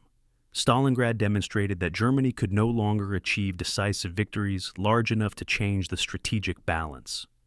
Every battle from Stalingrad forward would be either defensive or a temporary tactical success that delayed rather than prevented defeat. The war would continue for over 2 more years, but the outcome was written in the rubble of Stalingrad. The final assessment of Stalingrad must acknowledge what was lost beyond statistics and strategy. 800,000 men died or were captured in the campaign. Each was someone's son, brother, husband, father. Each had hopes and fears and believed they were fighting for something meaningful. The battle consumed them without mercy or meaning, proportionate to their sacrifice. The German soldiers who died in the pocket believed they were defending the fatherland. The Soviet soldiers who died defending the city believed they were protecting their homeland from invaders.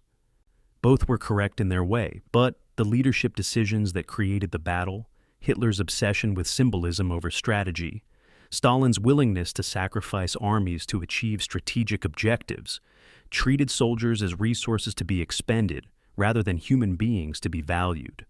Stalingrad stands as monument to the industrial-scale slaughter that modern warfare enables. Over 2 million men fought in a 30-square-kilometer space across 5 months, killing each other with artillery, aircraft, tanks, rifles, grenades, knives, and bare hands. The city was destroyed so thoroughly that post-war reconstruction essentially built a new city on the old city's grave.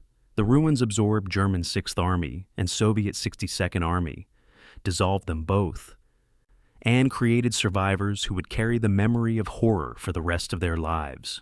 It was the turning point, the moment when Nazi Germany's defeat became inevitable, but it was also simply slaughter, death on a scale that should be remembered so it is never repeated. The battle ended in February 1943, but its shadow extends across all the decades since, a reminder of what war costs and why it should be avoided when possible. Sometimes there is no good answer to what battles accomplish except to say, they kill, they destroy, and they haunt the living long after the dead are buried.